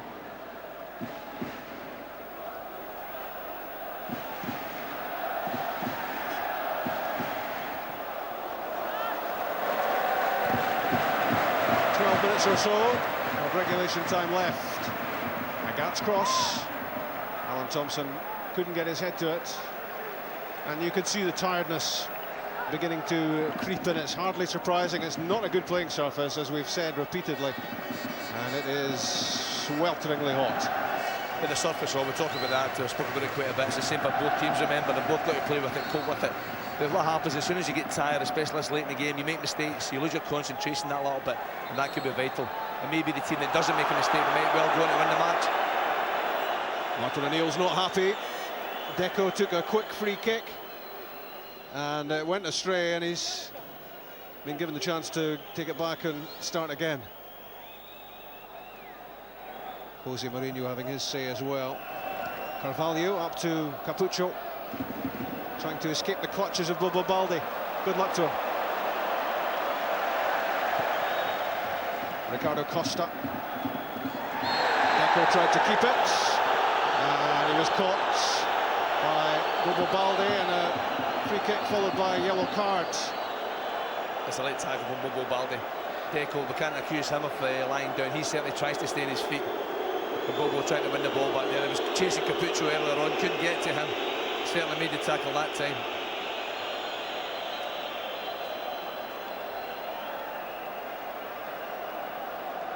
Jose Mourinho was actually out on the pitch as Baldi got laid into Deco, but you would have to say that was a decent attempt at getting at the ball, wasn't it? I think the important part as well, Rob, is that Bobo Baldi's feet are both on the ground. He doesn't raise his leg, but that's when you cause injuries. I think he genuinely tried to win the ball. 3 yellow cards for Celtic, but only Lennon and Baldi still on the pitch. Deco's free kick. Neil Lennon dived to try to hit it clear, missed it completely. Now Baldi plays it straight at Alenachev. Here's Manish. And out wide, Paulo Ferreira. Deco's pass, beautifully weighted pass from Deco, and Alan Thompson had to really stretch to intercept. But great cover from Ulrich Larsson there. I think Thompson lost out, but great cover from the big defender.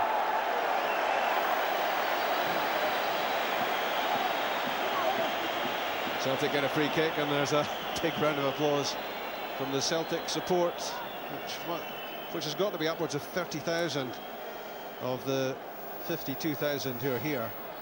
I'm just watching Martin O'Neill, Rob. He's waving all the big guys up. It's a set place. It's just inside the Portuguese half. But Johan Mialbi's gone up. I'm really surprised Bobo Baldi's not up there as well.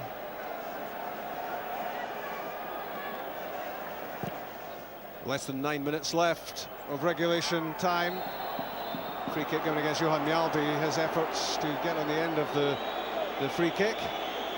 It's Nuno Valente's down. Celtic fans not too happy with the Portuguese players, but Nuno Valente certainly gets there first. Johan Mialbi catches him late.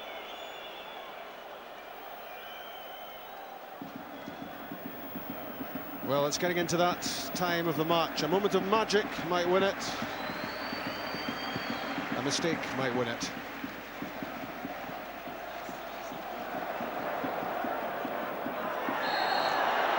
And there's another really over-dramatic reaction to a challenge. It's Paulo Ferreira this time. It was Alan Thompson who made the challenge, but it certainly shouldn't have prompted that sort of BAFTA winning effort. It's a free kick, there's no any doubt about that. Ferreira does really well to read the play, get to the ball first, but Alan Thompson doesn't see him, so it's not deliberate.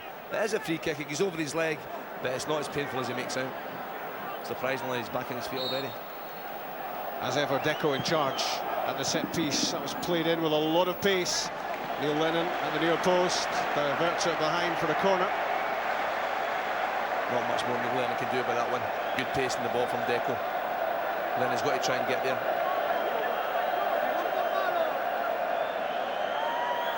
Ricardo Costa has gone forward, and the substitute Pedro Emanuel as well.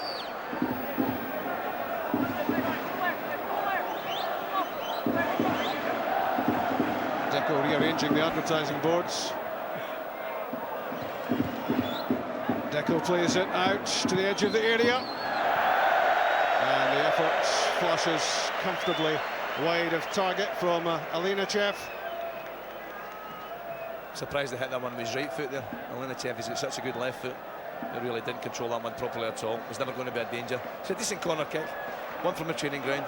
It's a late run, but he catches it all wrong. Under a little bit of pressure from the Celtic players round about him.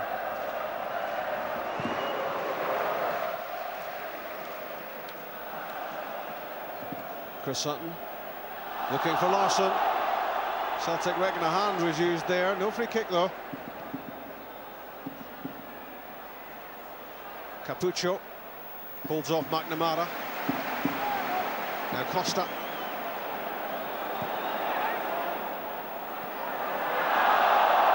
Capuccio controlled it on his chest. Paulo Ferreira against Ulrich Larsson. Ricardo Costa in the overlap, but that was over the line. That was a tired one from Ferreira. Just couldn't get the pass, the right weight in the pass properly. Well, time's running out. We're fast heading for extra time. It's been a great game. I think both sets of players deserve lots of credit. They both went for the victory, and that is so important. Once we've got the first goal, they've just reined in after that for a spell. It's settled a little bit now. I think that's because there's a lot of tired legs out there, and both teams may just well be settling for extra time. Larsson with the free kick aimed at the head of Chris Sutton, and Henrik Larsson couldn't get control of the head flick. A Larsson hat-trick would be nice. Valent to Derley.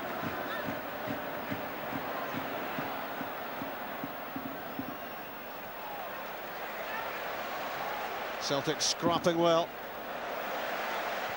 McNamara give it away. That could be costly. Deco on the ball. And Ulrich Larsson got there just in time as Deco again threatened to carve open the Celtic defence. Capuccio. Squared by Alinachev.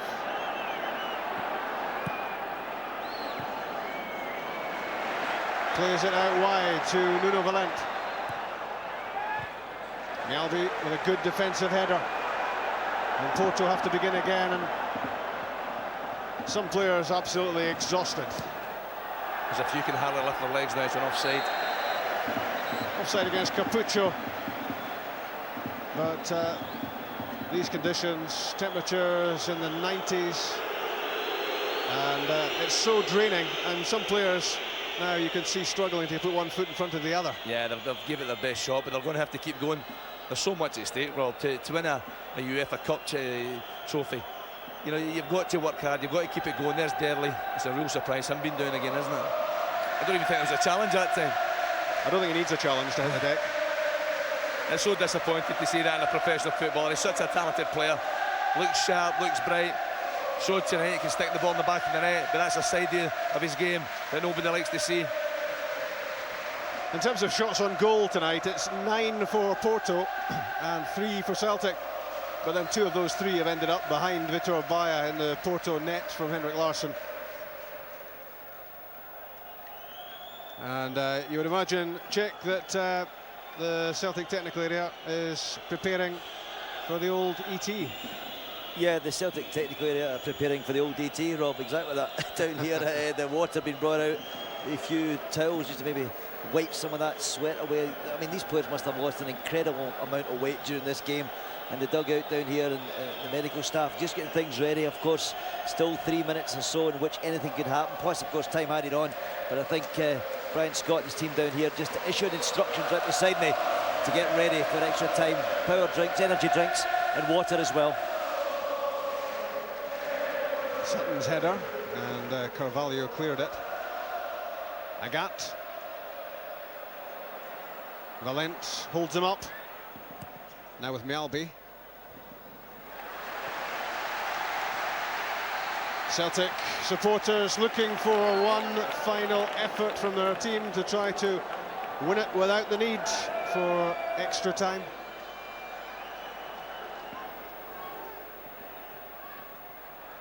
Here's McNamara. Good ball in. Down goes Henrik Larsson. And Larsson claims he was having his shirt tugged when the ball was in the air. I think the Celtic supporters think this is a penalty kick. Nah, there's not too much in that. Henrik would never get a penalty for that one. Chicks got something to say? No change there, but John Robertson pacing like an expected father down here.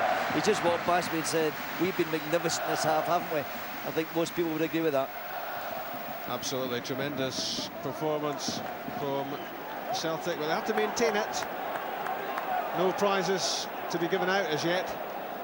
Tremendous character, Rob, as a bunch of players. To go a goal down, get an equaliser, go another goal down, fight back again. That takes a lot of guts.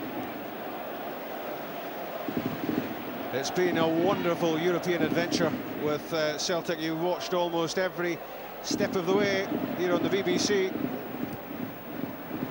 And another big slice of drama unfolding in the Spanish city of Seville. It's so close between Celtic and Porto, and we've only 30 seconds left of the 90 minutes. There will, of course, be time added on for some of the histrionics from the Porto players.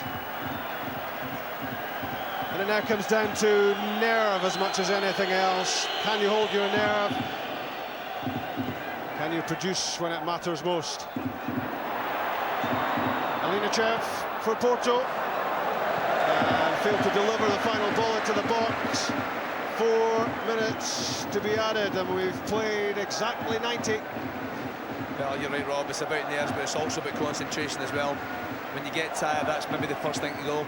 You just lose a marker, you don't pick up at a set piece. And I'm sure that the Celtic players have lots of experience amongst their group, and I've got to make sure they just keep battling away, keep working away.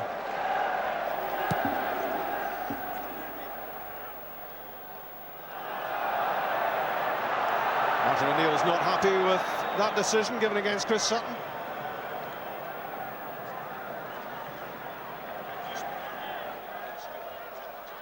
There's a fourth official trying to calm down John Robertson.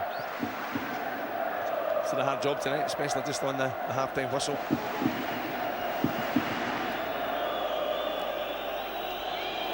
So the first minutes of stoppage time, 3 after this one. Celtic must maintain that maximum concentration. Derley trying to turn away from Mjalby. And the angled shot wasn't a great problem for Rob Douglas. I think he picked the wrong option there, Rob. Capuccio was in the middle, looking for the square pass. Derley locked in. Well, there's the attendance, close on 53,000. And the bulk of them Celtic fans hoping their team can win this UEFA Cup. Thompson fires it in, took a deflection, forced away by Nuno Valent. That was intended for Thompson from Larsson. McNamara plays it on, tries to chase it himself.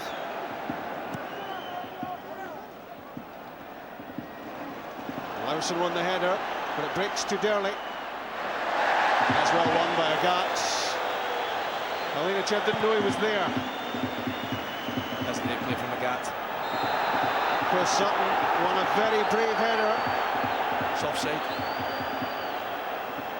Well, need some convincing that that was offside, and indeed it looked as if Chris Sutton was fouled as he head flicked that on. That's right, and Henrik Larsson leads the line so well. He times his run so well that I don't think he was offside there either. The assistant referee in the far side is, let's just say, there's one or two little dodgy ones when it comes to the offside zone. Well, they scored in stoppage time at the end of the first half. Let's hope that Porto don't do it again at the end of the second. Stilian Petrov loses it, tiredness takes over. And it's telling in the Porto players as much as the Celtic players. Capuccio. Didier Agat stops his progress. Manish. Paulo Ferreira. His cross blocked by Thompson. Manish with the very optimistic strike from long range. And we're now into the final minute of stoppage time. Henrik Larsson goes through. Free kick given against him. I didn't see much in that. It's a great run from Larsson. Great ball from Alan Thompson. Cavallio not too happy with Henrik Larsson there, but what a good player Henrik Larsson is for his club. And if there had been no whistle there, Larsson had a chance of scoring or creating the winning goal. Vitor Baez's free kick comes off the head of Ulrich Larsson. Across comes Bobo Balde to take charge against Capuccio. Maybe as little as 15 seconds left. Deco can't get through, stopped by the combination of McNamara and Lennon. Then McNamara gave it away, and that could have had disastrous repercussions. Alinachev failed to hit the target, failed to win the game, and Jackie McNamara breathes a huge sigh of relief. We're heading for extra time, and the Russian there had a real chance to win the game. What an opportunity that was to go for glory. He did go for glory, but really it was a tired effort eventually, well over the crossbar. But there's lots of tired players out there. There's now a little bit of work to be done by the two coaches. They've got to keep going. It's as simple as that. You had the feeling that we were in for a spot of TV drama tonight, and that's exactly what's unfolded. Henrik Larsson gets the legs ready for more effort. It could be 15 minutes, it could be 30, and we might just be staring at a penalty shootout after that. 2 goals for Larsson, is 200th and 201st for the club. Derlei had Porto ahead at 1-0. Alinachev had the Portuguese champions 2-1 in front. Twice Celtic have come back. Twice it's been Larsson. What happens next? We're about to find out.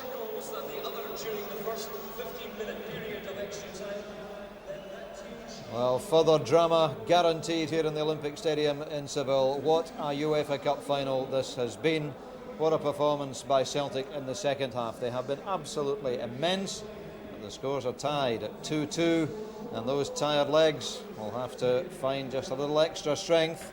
And of course we now go into the silver goal, which is a little less cruel than the golden goal, which was of course a sudden death. We now play 15 minutes of extra time. If a goal is scored within that 15-minute period, then that is the winner. If it's not, we carry on to play a second 15 minutes and then the penalty shootout. And I think, Gordon, the silver goal is perhaps a fairer way to decide a match like this than the golden goal was. You agree? Yeah, it's a cleverer way to do it. I think what happens is if you score, the other team gets until that half-time period to equalise. That's what happens, and if they do equalise, you go on. But I think that Celtic have been tremendous. I mean, a lot of tired legs out there. That's what you don't realise, just who have got the legs to carry on here, and who probably need to come off, probably can't go another half hour. And I think there are 1 or 2. I mean, Didier Agat and Alan Thompson have got an incredible job to do, because their wing back position means you have to do an amazing amount of running, especially Didier Agat, who also gets probably a little bit more forward than Alan Thompson. They've both been in a terrific shift in these enormously high temperatures. It's 11:15 at night here in Seville. It's still warm out there. Chick Young is down very close to the players and spotting a few tired faces, Chick, I'm sure. A few tired legs as well, Dougie. And interestingly, Neil Lennon has used the opportunity to change his boots. I mean, the surface we've seen has been a problem for them. Neil has switched boots during this interval. The rest of the players have had a good rub from the back room staff, massaging these tired legs as we talked about. And Martin O'Neill has gone round just about every player, just urging them on. And as I said while the game was raging on, John Robertson said to me, we've been magnificent in this second half. They're proud of what Celtic have done, but I tell you, Dougie, they really look tired out there. I have to say, in fairness, so do Porto. It is not just about fitness now, is it? It's about heart, it's about desire, it's about a willingness to go through the pain barrier, and Celtic have never been found wanting in that regard, Paul. No, I mean, adversity breeds character. I mean, they've shown in this game and throughout the whole European campaign that you know, they've got that in abundance. And I mean, if you look at it now, I mean, I'm looking at a lot of the Porto players. I mean, they're sitting down. I think Celtic are mentally stronger. I think they feel like, I think psychologically they've got the edge, and I feel that they've got the character and the resilience and the application that they can come through and nick this. Yeah, I have to come back to